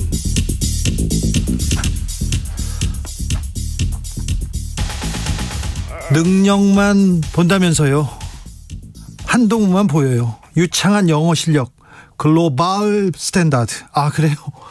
민정수석 일까지 해야 되는 법무부 장관, 검찰 인사권은 물론 고위공직자까지 검증하는 권한, 상설특검 발동 권한, 한국형 FBI 중수청을 지휘할 수도 있는 권한까지, 그야말로 울트라 킹왕짱 슈퍼파워 장관에 가장 능력 있는 사람을 지명하신 거 맞습니까?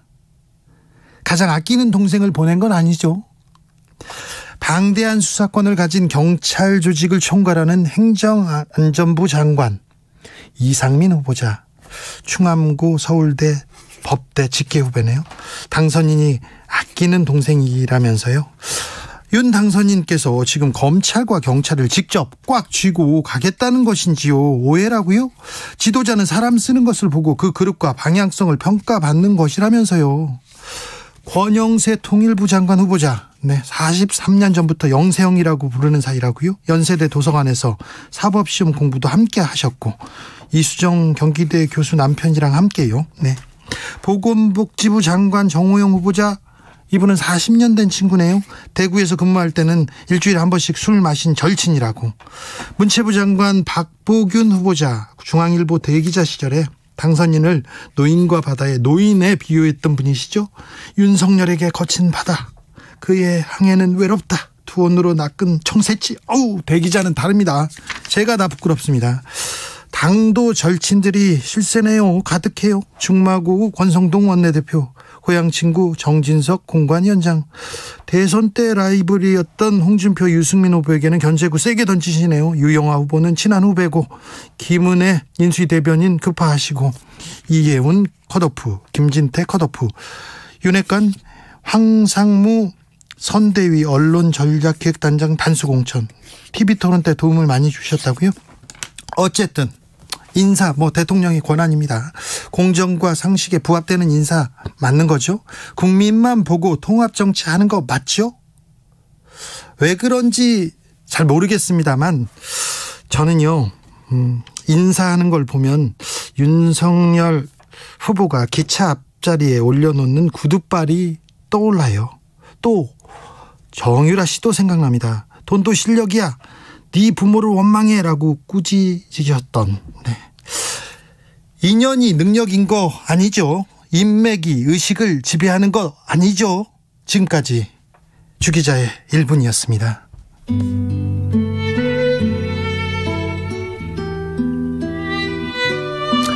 2095님, 능력 있으면서 인연 있는 사람들로 뽑았대요. 인연. 안재욱의 친구입니다.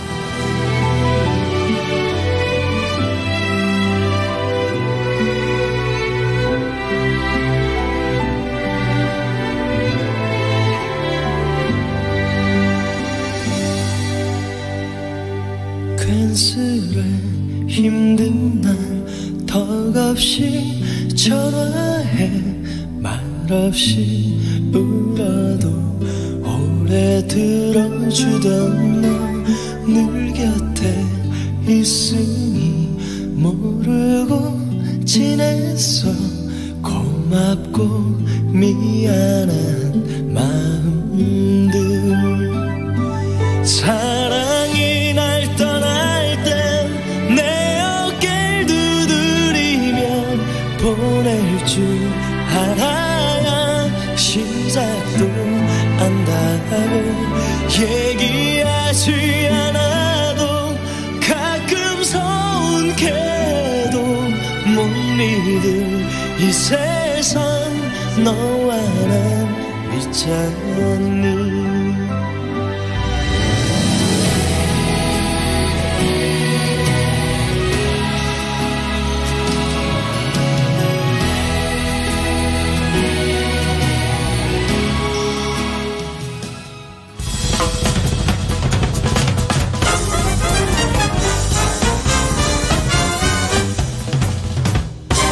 훅 인터뷰. 모두를 위한, 모두를 향한 모두의 궁금증 훅 인터뷰.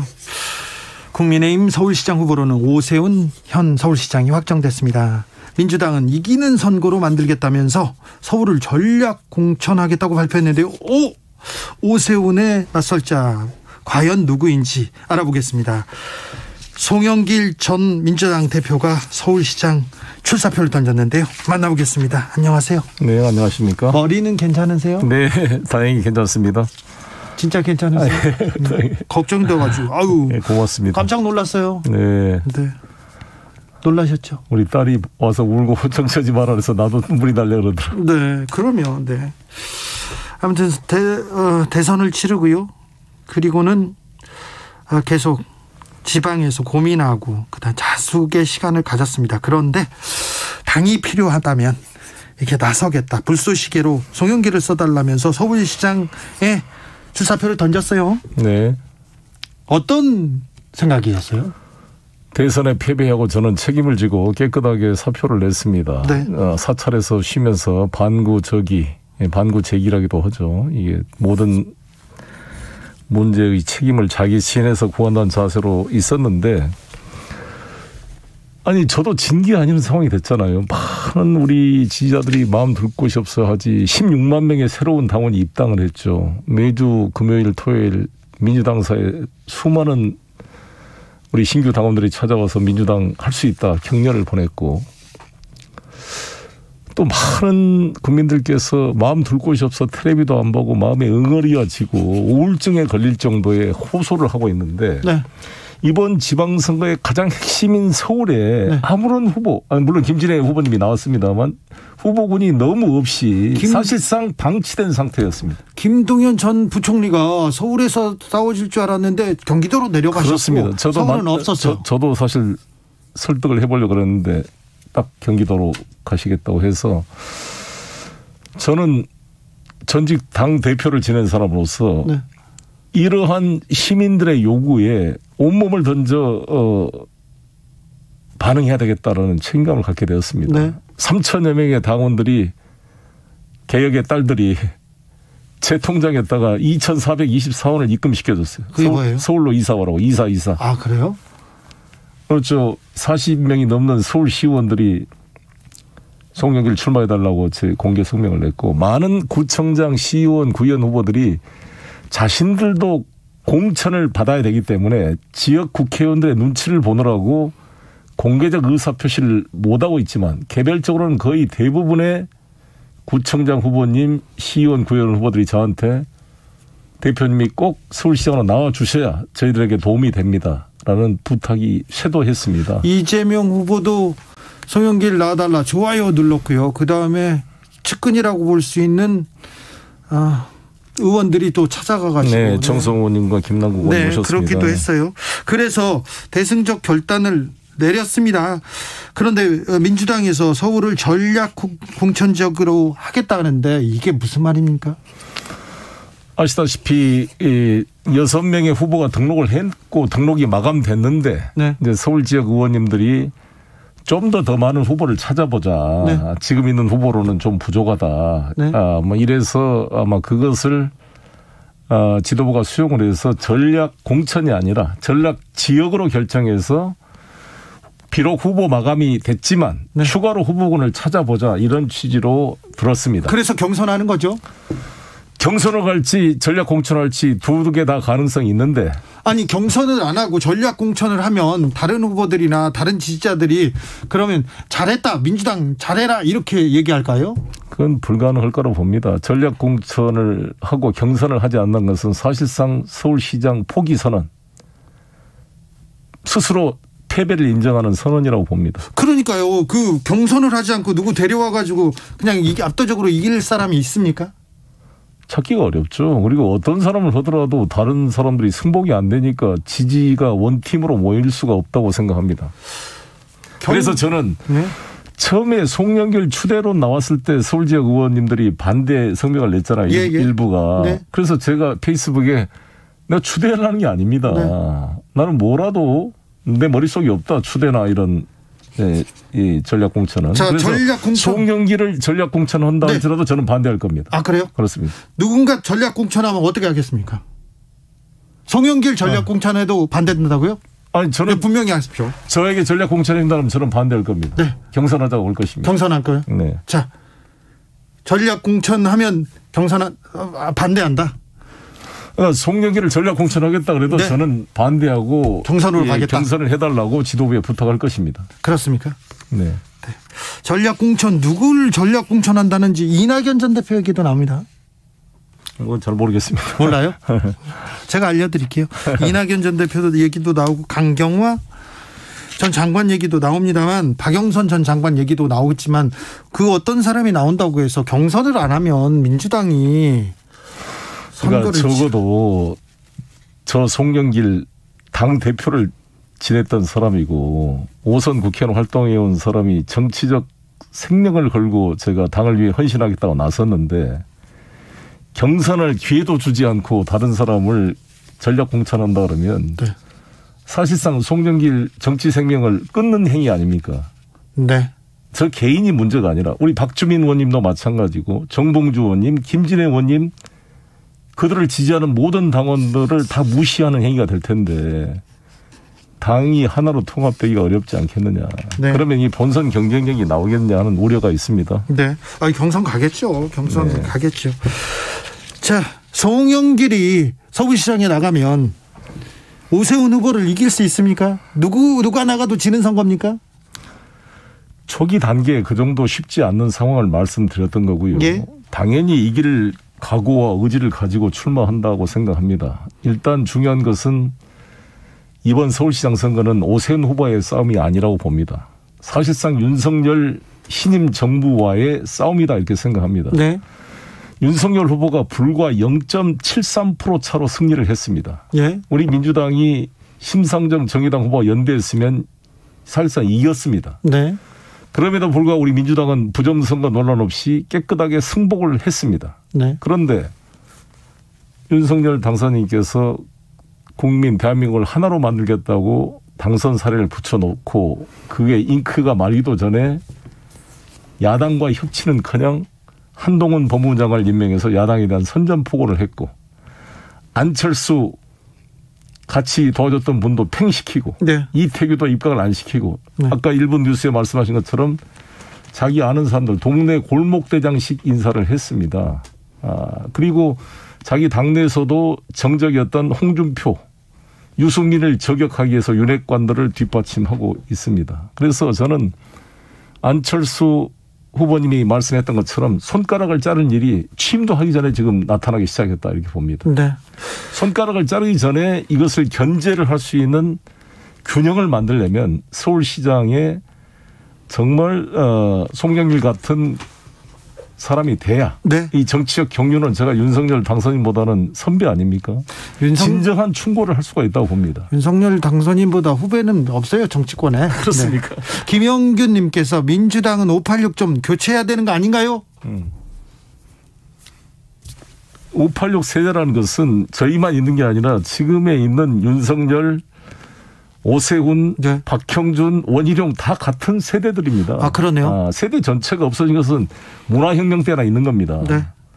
사람이 다 다르고 사람마다 그 사정이 다르고 조건이 다릅니다. 네. 한 세대가 다 없어지면 어떻게 세대가 이어질 수가 있겠습니까? 네. 그런 면에서 각 개별 따라 사안에 따라 판단할 문제다라고 생각합니다. 알겠습니다. 아까 정치 경험이 일천하다는 하면서 윤석열 당선인 얘기를 했는데 그 정치 경험이 없고 정무적 판단이 떨어진다는 윤석열 후보한테 졌습니다. 민주당이. 그렇습니다. 네.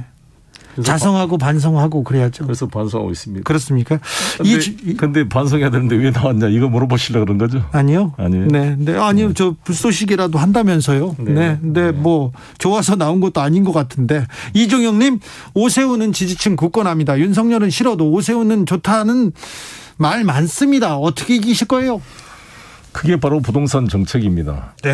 저는 아시다시피 부동산 정책은 세제 완화, 네. 공급 정책, 그리고 금융 정책을 통해 서민들과 청년들이 자기 집을 가질 수 있는 사다리를 놓아주는 건데 이 세 가지 정책을 가장 저는 잘 준비한 후보라고 저는 자부합니다. 인천시장 때부터 발전시켜왔던 누구나 집 프로젝트를 비롯해서 네.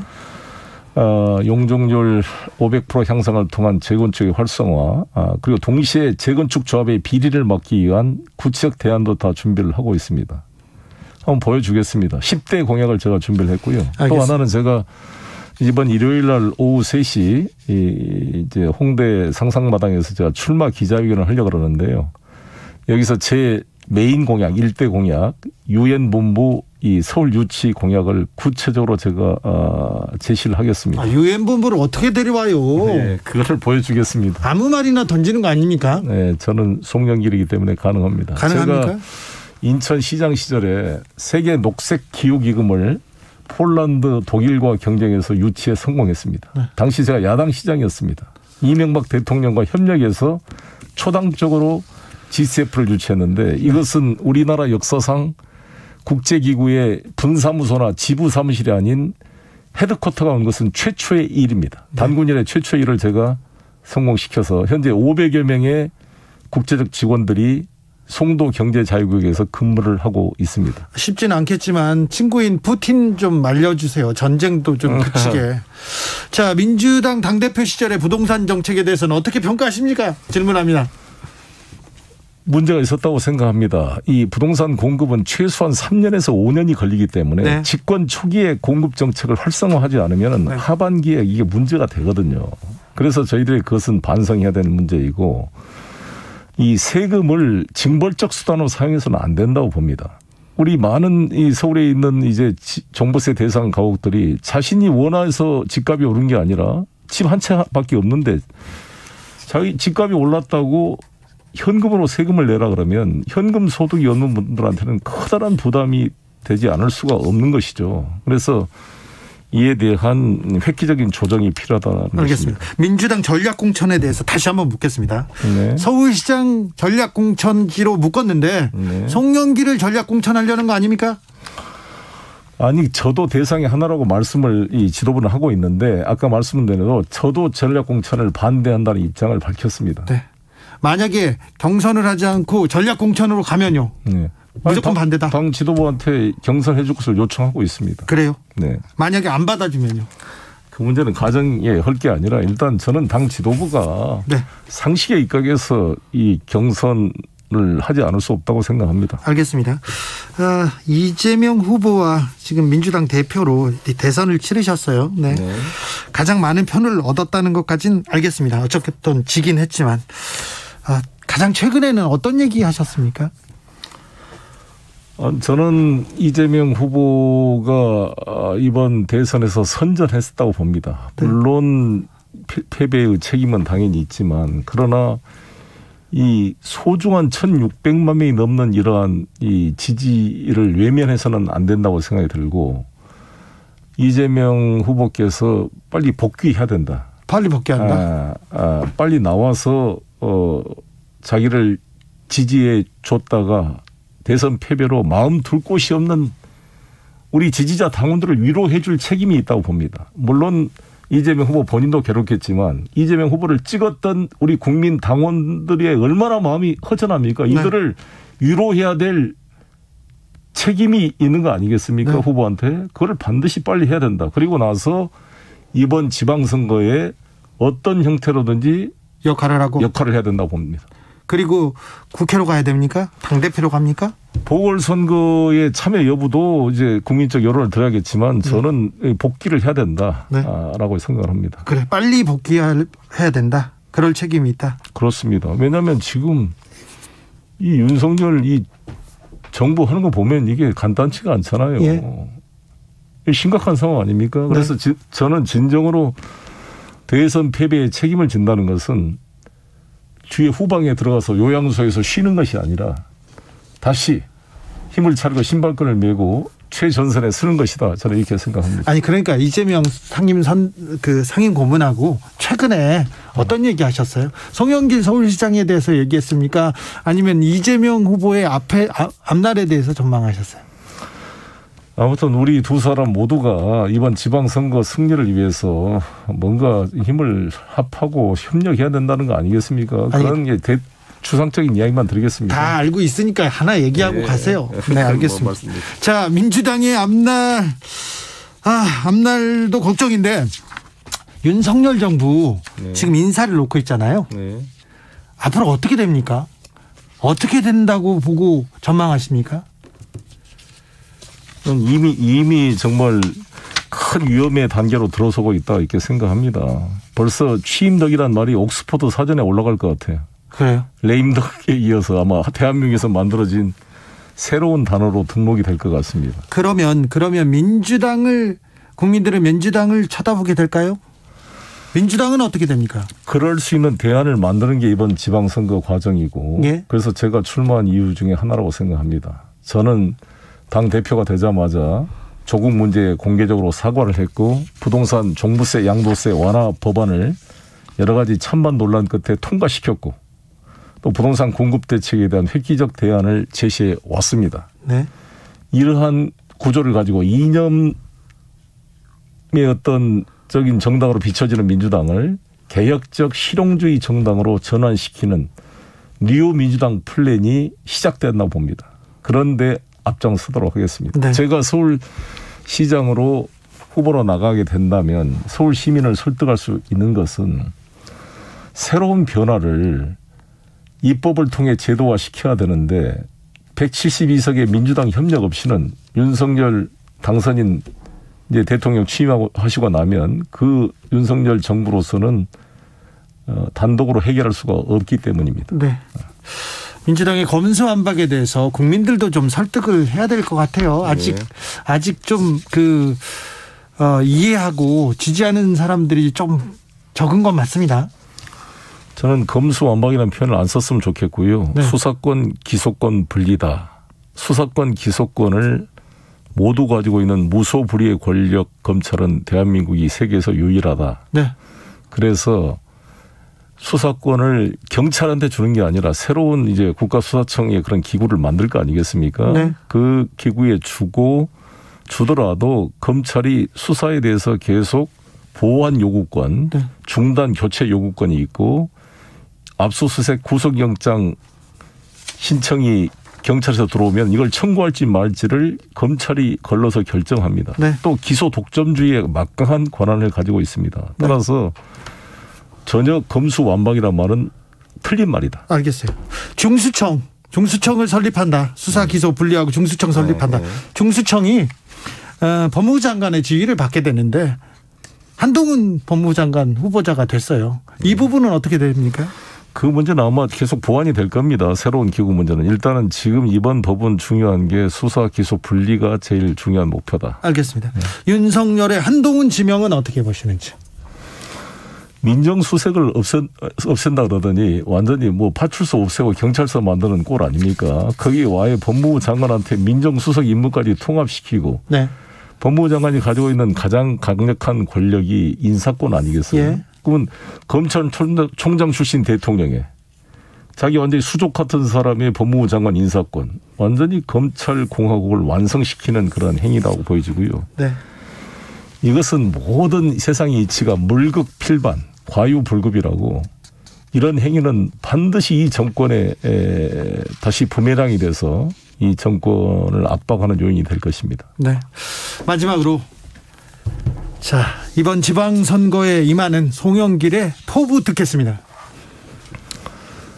우리 대한민국은 윤석열 정부 체제를 출범시켰습니다. 저는 승복하고 인정합니다. 그러나 0.73% 이겼다는 이유로 모든 권력을 독점하고 야당을 배제하고 그리고 자신들의 측근들, 자기 당내에서도 반대파를 제거하고 윤핵관으로 만드는 이 나라를 끌고 와서는 국민을 통합시킬 수가 없습니다. 따라서 정치 개혁을 저희 국회에서 민주당은 추진해 가되 이번 지방선거에서 서울을 중심으로 승리를 해서 적어도 우리나라의 49%의 이 지지 국민들의 마음 둘 곳을 만들어줘야 진정한 협치와 국민 통합이 가능해질 것으로 보여집니다. 제가 서울시장이 되면 선택적으로 나라 발전을 위해서 협력할 것은 협력하고 견제할 것은 견제해서 브레이크 없는 자동차가 사고 나지 않도록 대한민국 발전에 기여하는 역할을 할 것입니다. 윤석열 당선인한테도 제대로 된 바른 말을 할 수 있는 사람, 국무위원회 회의에 참석할 자격을 갖는 서울시장이야말로 대통령한테 직접 민심을 전할 수 있는 위치라고 생각하기 때문에 민주당 시장만이 가감없이 민심을 전할 수 있는 위치에 있다 이렇게 생각합니다. 알겠습니다. 그 마음 둘 곳이 송영길입니까? 그렇다고 생각합니다. 확실합니까? 여기까지 듣겠습니다. 송영길 더불어민주당 전 대표였습니다. 네, 감사합니다. 교통정보센터 다녀오겠습니다. 유하영 씨. 네, 이 시각 교통정보입니다. 고속도로는 퇴근길 정체가 길게 이어지고 있습니다. 영동고속도로 인천 방면 동수안과 군포 부근에서 속도 떨어지고요. 군자에서 서창까지 막힙니다. 수도권 제순환고속도로 구리에서 판교 방면 광암터널 부근에서 사고 나면서 상일부터 밀리고요. 경기 서쪽으로는 일산에서 판교 방면, 김포 요금소에서 송내까지 가장 많이 밀립니다. 경부고속도로 서울 쪽으로 안성휴게소와 기흥 부근에서 밀리고요. 신갈 분기점부터 죽전 휴게소까지 막힙니다. 이후로 달래내에서 반포까지 9km 정체입니다. 서해안고속도로 서울 방면 발안에서 화성 휴게소까지 막히고요. 비봉과 광명역에서 각 6km씩 정체입니다. KBS 교통정보센터였습니다.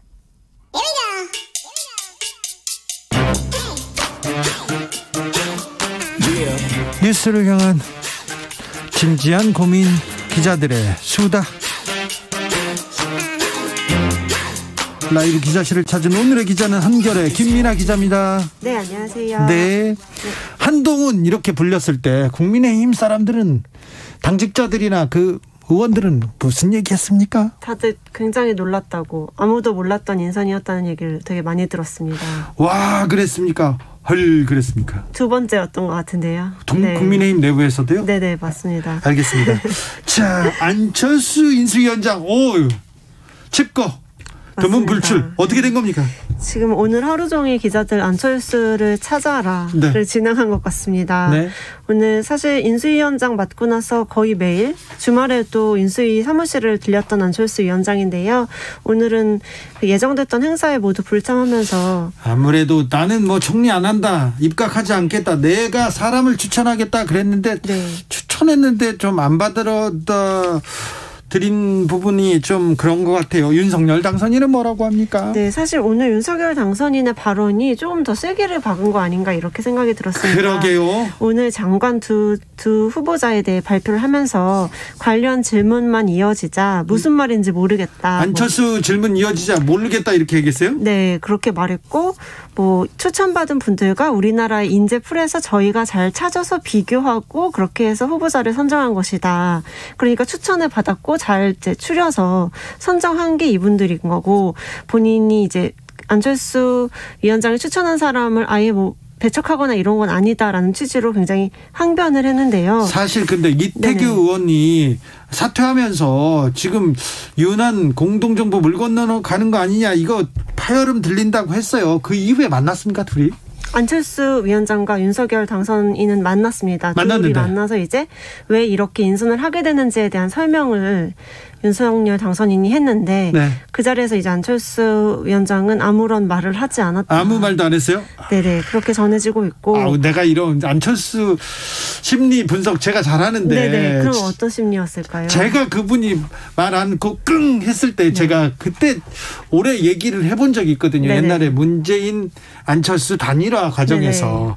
그런데 나 참 뭐라고 말도 못하고. 자, 국민의당 쪽 인사들은 이 내용, 이 부분을 어떻게 해석합니까? 네, 그러니까 안철수 위원장이 아무 말도 하지 않은 것에 대해서 양쪽의 의견이 엇갈리는데요. 네. 오늘 윤석열 당선인은 그러니까 아무 말도 하지 않은 것에 대해서 불만을 표한 게 아니다. 속내는 어떤지 모르겠지만 그런 내색은 전혀 느껴지지 않았다. 이렇게 좀 긍정적으로 받아들였던 반면에, 모르겠는데요? 무슨 말인지 모르겠어요. 네네. 국민의당 쪽에서는 분위기가 굉장히 안 좋다는 점을 여러 차례 이제 밝히면서 이제 또 연결된 게 국민의힘, 국민의당 합당이 있고, 또 지방선거의 공천이 이제 거의 코앞에 닥쳐 있거든요. 네. 합당이 된 뒤에 공천을 해야 하는데 그게 안 된 상황에 대해서 굉장히 불안감을 호소하고 있는 상황입니다. 국민의힘에서는 뭐라고 합니까? 국민의힘에서는 안철수 위원장이 그 합당에 관련해서는 결단을 하면 우리는 당연히 바로 합당할 수 있다. 왜 결단을 하지 못하느냐? 뭐가 문제인가?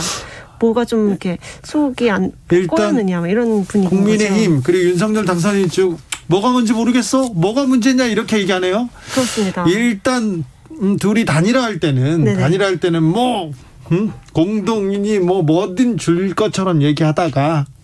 그렇죠. 사실 공동정부는 대국민 약속이기도 했었는데요. 그런데 너무 이별이 빠른 거 아닙니까? 그러게요. 지금 이제 한 달간 넘어선 시점에서 내각에 또 그 안철수 위원장이 추천한 사람 한 명도 들어가지 않은 것에 대해서. 인수위 네네. 그리고 국민의힘에서는 헤어질 바에 빨리 헤어지는 게 나아. 우리 헤어져. 이렇게 생각하는 사람이 많죠? 네, 적지 않은 것 같고, 사실은 인수위에 지금 24분의 인수위원 중에 3분의 1을 안철수 위원장 쪽으로 채운 것만으로도. 네, 인수위원은 많이 줬어요. 그것만으로도 어느 정도 챙겨준 거 아닌가. 이렇게 해석을 많이 하더라고요. 많이 줬는데 쪽에서는요. 많이 줬는데 무슨 소리냐. 네, 인선까지 이렇게 요구하는 건 과하지 않느냐라는 이야기까지 나오는 것 같습니다. 어제 김병민 전 대변인께서 이런 얘기도 했죠. 장관만 자리가 아니라 위원회도 있다. 많이 있다 이렇게 네. 얘기를 했는데 어찌 되는지. 원하는 게 서로 다른 모습이 보여지면서 파열음이 계속될 것 같습니다. 인수위에서 청와대 개방 홍보전 뜨겁네요. 맞습니다. 오늘도 이제 보도자료를 내서요. 청와대를 국민한테 개방하기로 한 것에 대해서 홍보하는 청와대 국민품으로 라는 주제로 홈페이지를 개설했다고 대대적으로 홍보를 했습니다. 대대적으로 홍보했는데 청와대 이전은 어떻게 돼가고 있어요? 네, 청와대 이전은 사실 그 예비비를 통과를 국무회의에서 예비비 통과시키면서 이제 이사가 국방부 이전부터 이제 시작이 되고 있는 상황이고 국방부 기자실도 이제 만들어지고 있습니다. 네, 이제 빠졌습니다. 관저도 공사하고 있나요? 관저 공사가 조금 최대 관점이 될 것 같은데요. 지금 육군참모총장 공간을 한남동에 있는 것을 쓰기로 했는데 이 공간이 40년 된 건물이어서 리모델링이 불가피하다. 그래서 당장 들어가긴 어렵다고 합니다. 그래서 용산까지 이제 출퇴근을 서초구에서 하는 것이냐, 아니면은 뭐 모처에 내 그 안가 같은 데를 구해서 하는 것이냐, 이게 조금 관심이 집중될 것 같습니다. 지금 비어있는 안가는 또 좁다는데요. 어찌 될지 한번 지켜보겠습니다. 네. 오늘도 감사했어요. 기자들의 수다 한결의 김민아 기자였습니다. 네, 감사합니다.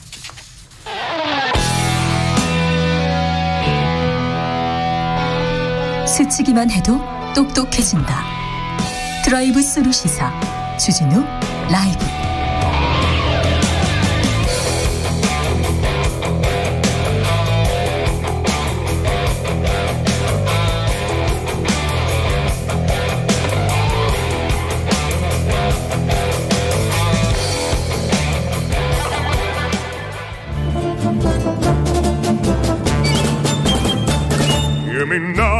여기도 뉴스 저기도 뉴스 빡빡한 시사뉴스 속에서 가슴이 답답할 때 뇌 휴식을 드리는 시간입니다. 오늘도 맛있는 책을 만나봅니다.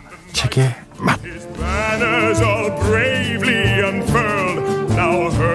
김갑수 평론가 어서 오세요. 안녕하세요. 정선태 교수님 어서 오세요. 네, 안녕하세요. 네. 요즘 어떤 책 읽고 계신지요? 봄에 이렇게 외롭다. 네. 서글프다. 이렇게 꽃비가 내릴 때. 네. 네. 애인은 도망간다. 뭐 이렇게 그런 사람들이 헤어졌다 그런 사람들이 많은데 그런 분들한테 어떤 책 권해주시겠습니까? 그럴 때는 어려운 그 책 말고 짧으면서도 일상적이면서도 깊은 의미를 담고 있는 시집 읽는 게 좋지 않을까 싶기도 한데, 그죠? 그렇습니까? 이게 올드한 해법이어서 뭐 통할지는 모르겠지만 제 경험으로는 긴 이야기 속에 빠져들면 제일 좋은데 영화나 그 TV 드라마는요 영향을 주는 주기가 너무 짧아요. 네. 그러니까 레마르크의 개선문 같은 거 한 권 읽잖아요. 네. 감사 내가 지금 헤어진 거지 나 되게 슬픈 사람이지 이렇게 문득문득 할 정도로 이야기 속에 빨려 들어가거든요. 네. 그러니까 아주 긴 러브 로망 이런 거 속에 들어갈 수만 있으면 굉장히 그 휴식과 위로와 그야말로 국면의 전환과 다 가능해지는데 제가 그 심리적 그로기 상태를 벗어나기 위해서 시도한 여러 가지 방법이 있는데 그 중에 하나가 BBC가 선정한 죽기 전에 보아야 할 100편의 영화 이런 것들 있죠. 그걸 이제 쭉 보기 시작하는 거예요. 명작에 명작에 심취하는 것도 좋고요. 저는 2000페이지짜리 책을 읽다가요. 1573페이지에서 거기에서 진도가 안 나가지고 실패하고 있습니다. 자, 너무할 텐데. 오늘은 어떤 책 준비하셨는지요? 네, 4월이잖아요. 그리고 다음 주면은 4.19입니다. 그래서 4월과 4.19 하면 떠오르는 한국 시문학의 명작 중에 하나죠. 그렇죠. 1979년에 간행된 우리를 적시는 마지막 꿈이라는 시집에 수록된 희미한 옛사랑의 그림자. 희미한 옛사랑의 그림자. 김광규. 4.19면 또 이 시가 생각나죠. 그렇죠. 네. 일단 이 시 듣고 올까요? 그런데 이게 지금 4.19를 배경으로 한 건 맞는데 4.19가 나도 내 새밑 이렇게 시가 시작하니까 근데 이건 꼭 4.19가 아니어도 상관이 없는 게 상관없습니다. 이 스토리 전체가 그 4.19 같은 시대적 격변 때 대학생이었어야 신분이 친구들하고 막 경론을 토로했는데 현재 이 시를 쓰는 사람은 그로부터 18년이 지나서 그러니까 1978년이에요. 어느덧 사회 중견들이 돼서 그 시절의 동창들이 다시 만나 옛 이야기를 하는 그런 상황이란 말이에요. 그러면 똑같아요. 가령 5.18 전후로 대학생이었던 사람들이 그로부터 한 20년 지나서 얘기하거나 2000년대 접어들어서 대학사회에 들어와서 막 K컬처 융성하는 그 배경이 됐던 흐름에 동참을 하거나 뭐 해서 또 요즘 지나간 내가 또 20대 때 그랬지 이런 얘기를 하는 하여튼 그런 회고적 이 관점의 얘기인데 다만 이 글을 쓴 시인은 생각도 못했겠지만 1978년에 일상으로 돌아와서 나른한 소시민이 된 자기를 자타내는데 그로부터 1년 후서부터 네. 한국 전체는 폭풍 속에 휘말리면서 엄청난 세월을 맞이하게 되죠. 네. 자, 일단 희미한 옛사랑의 그림자로 걸어 들어가 보겠습니다. 네, 오늘은 우리 김갑수 선생님하고 저하고 누가 잘 읽는지 우리 청취자 여러분들께서 판단해 주시기 바랍니다. 좋네. 좋아. 이런 거 좋습니다. 먼저 제가 한 절반쯤 읽고요. 좀 길거든요. 네. 그리고 나머지 후반부는 우리 김 선생님께 바톤을 넘기겠습니다. 그리고요. 들으시는 분들 어떤 시들은 대부분 좀 해독이 잘 안 돼서 에이 피곤하다 했는데 이거는 그냥 이야기랑 똑같은 거니까 네. 그냥 들으면 돼요. 듣고 싶어요. 들으면 됩니다. 네. 희미한 옛사랑의 그림자 김광규 4.19가 나던 해 세밋 우리는 오후 5시에 만나 반갑게 악수를 하고 불도 없이 차가운 방에 앉아 하얀 입김 뿜으며 열띤 토론을 벌였다. 어리석게도 우리는 무엇인가를 정치와는 전혀 관계없는 무엇인가를 위해서 살리라 믿었던 것이다. 결론 없는 모임을 끝낸 밤 해화동 로터리에서 대포를 마시며 사랑과 아르바이트와 병역 문제 때문에 우리는 때묻지 않은 고민을 했고 아무도 귀 기울이지 않는 노래를 누구도 흉내낼 수 없는 노래를 저마다 목청껏 불렀다. 돈을 받지 않고 부르는 노래는 겨울밤 하늘로 올라가 별똥별이 되어 떨어졌다. 그로부터 18년 오랜만에 우리는 모두 무엇인가 되어 혁명이 두려운 기성세대가 되어 넥타이를 메고 다시 모였다. 회비를 10,000원씩 걷고 처자식들의 안부를 나누며 월급이 얼마인가 서로 물었다. 치솟는 물가를 걱정하며 즐겁게 세상을 개탄하고 익숙하게 목소리를 낮추어 떠도는 이야기들을 주고받았다. 모두가 살기 위해 살고 있었다. 이젠 아무도 노래를 부르지 않았다. 적지 않은 술과 비싼 안주를 남긴 채 우리는 달라진 전화번호를 적고 헤어졌다. 며치서는 포커를 하러 갔고 며치서는 춤을 추러 갔고 며치서는 허전하게 동숭동길을 걸었다. 돌돌 마른 달력을 소중하게 옆에 끼고 오랜 방황 끝에 되돌아온 곳. 우리의 옛사랑이 피 흘린 곳에 낯선 건물들 수상하게 들어섰고 플라타너스 가로수들은 여전히 제자리에 서서 아직도 남아있는 몇 개의 마른 잎 흔들며 우리의 고개를 떨구게 했다. 부끄럽지 않은가? 부끄럽지 않은가? 바람에 속삭임 귓전으로 흘리며 우리는 짐짓 중년기의 건강을 이야기했고 또 한 발짝 깊숙이 늪으로 발을 옮겼다. 1465님 갑스승 김정희님 정선태승. 네, 각자 또 취향이 있으니까요. 김서명님 기쁘다 책에맛 오셨네. 김희영님께서 내가 가장 좋아하는 코너 책에맛 김갑수 평론가님 정선태 교수님 감사합니다. 뭐 책에맛 네, 좋아하는 분들이 많습니다. 네, 이게 시절이어서 네. 우리가 지금 듣기에는 별 뭐 위험한 요소 약간 올드해요. 네. 젊은 사람이 듣기로는 네. 그런 부분들 안 보이는데 네. 이 당시 이것도 고생을 했던 모양이에요. 시가 예를 들면은 부끄럽지 않은가 하다가 또 한 발짝 깊숙이 늪으로 발을 옮겼다 했을 때 깊숙이 늪으로 이게 뭐냐 예. 이런 식으로 또 딴지를 걸고 그랬다는 얘기가 있습니다. 그래요? 고초를 겪으셨군요. 뭐 저는 이제 직접적인 고초는 아니고요. 네. 이게 이제 우리를 적시는 마지막 꿈이라고 하는 시집 제목으로 나왔던 거거든요. 지금 재출간하면서 이제 제목도 바뀌고 그런 모양인데 이 문득 든 생각이에요. 이제 세상은 많이 계속 변하잖아요. 언어도 변하는데 우리가 젊은 시절에 이렇게 정 선생이나 나 같은 또래들이 너무나 많이 입에 올리면서 쓰다가 사어가 된 없어진 단어들이 꽤 많습니다. 네. 아마 제일 대표적으로 예를 들면 민중이라는 단어일 거예요. 네. 지금은 민중을 잘 안 쓰거든. 네. 되게 뭐 시민, 뭐 국민, 대중 이런 말이 훨씬 쓰이죠. 근데 그중에 누군가를 굉장히 수준 높게 점잖게 욕하는 말로 매우 많이 쓰던 말이 지금은 안 쓰여요. 소시민. 네. 뿌띠부르주아. 네. 그러니까 소시민이란다는 게 거대한 역사나 정치 현실하고는 무관하게 자기 생계와 자기 직업, 자기 미래에 막 전념하는 그런 모습인데 왜 그게 욕인가. 사람은 모르지 그러면 안 돼라는 게 그 시대를 지배하고 있었던 거예요.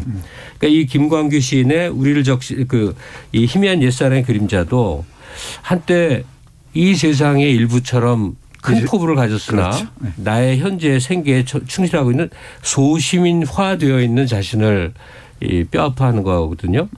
근데 지금 가령 그 기간을 따지면 2000년대 초반의 대학생들이었던 사람이 올 이제 이 코로나 좀 해제됐다 해서 친구들 연락해서 한번 만난 그 상황인 거예요. 똑같이 그렇죠. 대입을 하면. 근데 이제 소시민화된 것이 이렇게 개탄을 하고 괴로워하고 부끄러워야 될 일인 상황인가 이제 잘 모르겠어요. 네, 지금 확실히 다르죠. 네, 시대가 바뀌었나 봐. 네. 네. 그리고 이때쯤이면은 시인이 30대 후반이고 40대 초반이거든요. 근데 지금 우리 감각으로는 30대 후반이나 40대 초반은 아주 젊잖아요. 그러니까 청년인데 이 시에서 화자 나는 거의 중장년. 그럼. 네. 40만 돼도 네. 뭐. 그렇죠. 네. 그래서 이 4.19 때 이른바 세상을 바꿔보겠다고 네. 앞에 섰던 사람들이 이제 늦지막히 만나서 회비 10,000원씩 걷고 처자식 안부 묻고 월급이 얼마야 묻고 네. 물가 걱정하고 네. 그러다가 어둑한 밤에 돌아서니까 또 내가 왜 이렇게 살지 부끄럽기도 하고.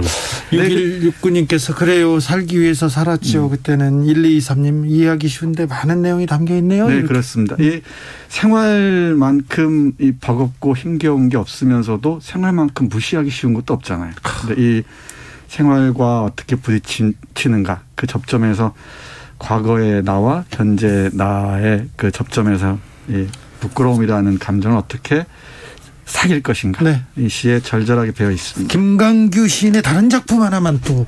그럴까요? 네. 제가 소개해 주십시오. 앙코를 할 줄 알고 골라온 네. 게 있습니다. 생각과 사이라는 시인데요. 생각과 사이. 이것도 어렵지 않습니다. 네. 김광규 씨가 대체로 어렵지 않습니다. 네. 이거 조용히 들으시면 됩니다. 네. 생각과 사이. 시인은 오로지 시만을 생각하고 정치가는 오로지 정치만을 생각하고 경제인은 오로지 경제만을 생각하고 근로자는 오로지 노동만을 생각하고 법관은 오로지 법만을 생각하고 군인은 오로지 전쟁만을 생각하고 기사는 오로지 공장만을 생각하고 농민은 오로지 농사만을 생각하고 관리는 오로지 관청만을 생각하고 학자는 오로지 학문만을 생각한다면 이 세상이 낙원이 될 것 같지만 사실은 시와 정치의 사이, 정치와 경제의 사이, 경제와 노동의 사이, 노동과 법의 사이, 법과 전쟁의 사이, 전쟁과 공장의 사이, 공장과 농장의 사이, 농사와 관청의 사이, 관청과 학문의 사이를 생각하는 사람이 없으면 다만 휴지와 권력과 돈과 착취와 형무소와 폐허와 공해와 농약과 억압과 통계가 남을 뿐이다 하는 시입니다. 네, 강력하게 추천합니다. 생각과 네. 사이. 생각하는 사람이 없으면 휴지와 권력과 돈과 착취와 형무소와 폐허와 공해와 농약과 억압과 통계가 남을 뿐이다. 네. 8075님 생존은 가능한데 생활이 불가능한 게 제 삶이에요. 이렇게 얘기하는 분도 있습니다. 생존은 가능하나 이제 생활이 어렵다 하는 분에 대해서 제가 또 이 말하면 이제 혼나겠지만 난 엄살이 너무 심한 세상이라고 생각이 들어요. 지금요? 네. 뭐 힘들다 하는데 그 힘들다는 말의 대부분이 이런저런 사이로 굉장히 이게 유복하게 사는 사람에 대한 선망에서 빚어지는 열패감의 반영일 뿐이지 그냥 지금의 내 현실대로 나름 당당하고 떳떳하고 없는 채로 그냥 즐겁고 이게 왜 안 될까? 그러니까 그러면 당신 이제 늙었어 이런 얘기 하거든요. 근데 나는 이런 세태에 동의 못 해요. 그러니까 지금 저 너무 힘듭니다라고 쓴 분이 현재 실제 어떤지는 몰라. 근데 보편적으로 보면 그냥 살 수 있는 상태예요. 비교하니까 자기가 어딘가 억울하고 못한 것 같지. 그럼 차라리 더 못한 데랑 비교 좀 하지. 가장 풍요로운 시대에 살고는 있지만 그래도 힘들고 어렵잖아요. 외롭지 않습니까? 아니 정치하는 사람들, 사회 리더급 사람들, 심지어 이렇게 라디오 앵커마저도 힘들다는 얘기에 이렇게 동조를 해요. 공감하죠. 지금 젊은 MZ세대들 너무 힘들어요. 취업도 어렵고 경쟁사회고. 괜찮아. 보니까 청춘이야. 뭘 그렇게 엄살에다가 힘들다는 소리를 하고 또 안 힘든 세상이 있으면 말해보세요. 아니 선생님. 이 세상에 안 힘든 우리나라 사람은 혼자서 거울 보고 고스톱 쳐도 이렇다 이렇게 생각해요. 그러면 또 위안도 있죠. 그러니까 아니 뭐 그만해야 되겠는데 왜 이렇게 엄살의 사회가 됐는가? 뭐가 그렇게 죽도록 힘들다고 몸부림을 치는가? 예. 정말로 힘든 사람들 또 힘드신 분들도 있겠죠. 근데 제가 생각하기에도 상대적 박탈감이 이 빚어내는 외로움이나 이런 이 삶의 힘겨움 같은 것들이 있죠. 근데 그건 제 생각에는 제가 학생들하고 얘기하는 것입니다만은 자신에 대한 그 깊은 신뢰가 있으면은 그걸 버텨줄 수 있는 내공이라고 저는 표현하는데 자존감, 신뢰, 내공이 있으면은 어떤 상대적 박탈감, 비교에서 오는 이 자신의 열패감은 좀 덜하지 않을까 싶어요. 하여튼 그게 뭐 답이죠. 그런데 제가 하고 싶은 얘기는 그거예요. 20대는 세대론적으로 힘들어해요. 뭐든지 힘들게 돼 있습니다. 이게 세상을 이렇게 능숙하게 볼 수가 없어 생기는 현상인데 돈이 있어도 힘들고 없어도 힘들어요. 근데 왜 나이 든 세대들이 거기에 그렇게 부하내동을 하고 아부를 못해서 난리냐. 너무 힘들다고 하는데 뭐가 그렇게 너무 힘든지 모르겠어요. 아니 청춘이 힘들다고도 하는데 중년, 장년 다 힘들다고 하세요. 네, 그러니까 아이고 시작하는데 전 사회가 그 모든 세대가 왜 이렇게 노래를 부르지? 조성빈님께서 물질적인 것보다 마음이 가난한 것 같아요. 요즘은. 그런 얘기도 하시고요. 그런 걸 세상 탓을 왜 하냐고 마음이 가난한 거예요. 자기를 탓해야지. 이계영님께서는 티내야 좀 이해해-주는 그런 세상이 돼서 그래요. 안 힘들다고 하면 주변에서 힘들다고 하니까 편한 줄 아니까. 네. 근데 일종의 바이러스처럼 힘들지 않고 우리도 잘 살아갈 수 있다라는 기운을 불어넣는 분위기도 필요하지 않을까 싶기도 해요. 네. 자꾸만 다들 다 힘들다 그러니까 괜히 힘든 것 같고 왜 그렇지 않아요? 어디 아프지도 않은데 너 아픈 것 같아 누가 계속 얘기를 하면은 그런가? 진짜 아픈가? 챙겨주는 것 같기도 의심하고 그러잖아요. 네.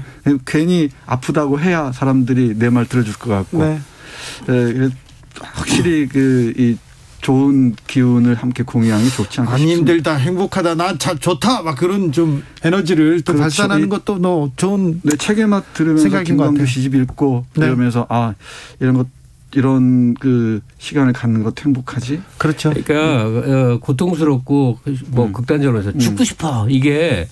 젊은 세대의 공통항해 그거는 요즘 그런 게 아니라 예전에도 100년 전 1000년에도 다 똑같았단 말이에요. 근데 왜 지금 유난히 힘들다는 듯이 이렇게 뭐냐면 이 20대 30대를 아이로 보는 시선 때문에 생겨나는 일이에요. 자녀로 보는. 근데 다 완벽한 독자적 성인들이란 말이에요. 다 다른 사람들이 한 묶음으로 왜 묶냐고.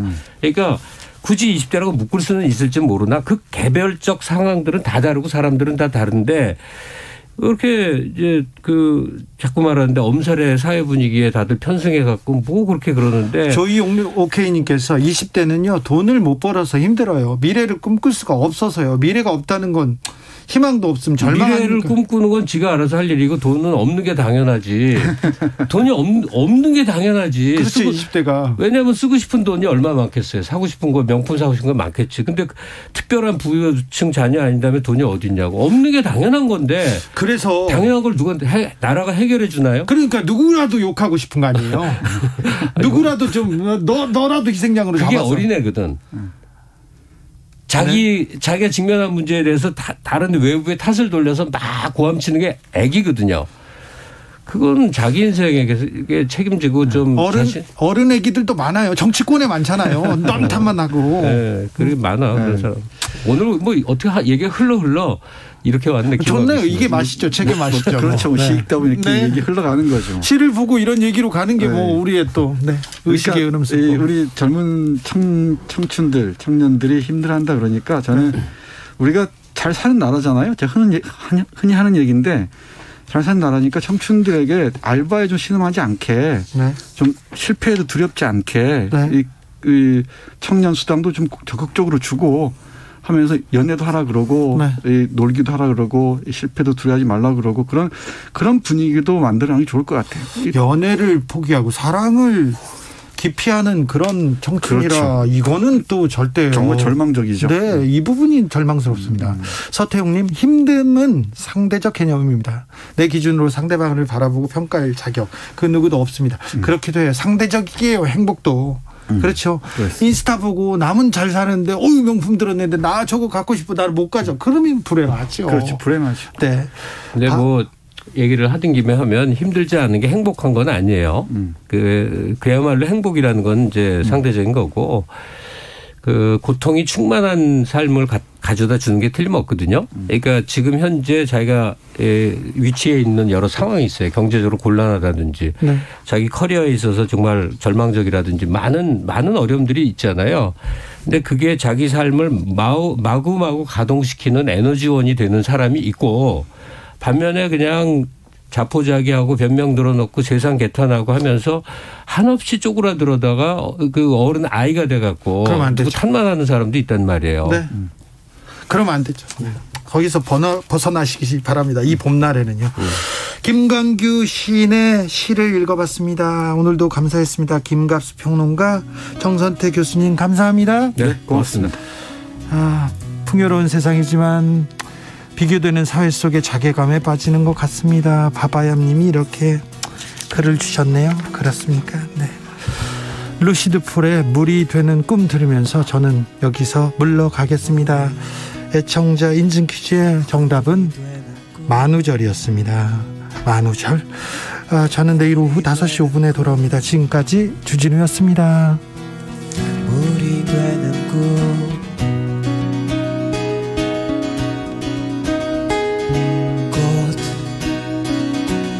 꽃이 되는 꿈 시가 되는 꿈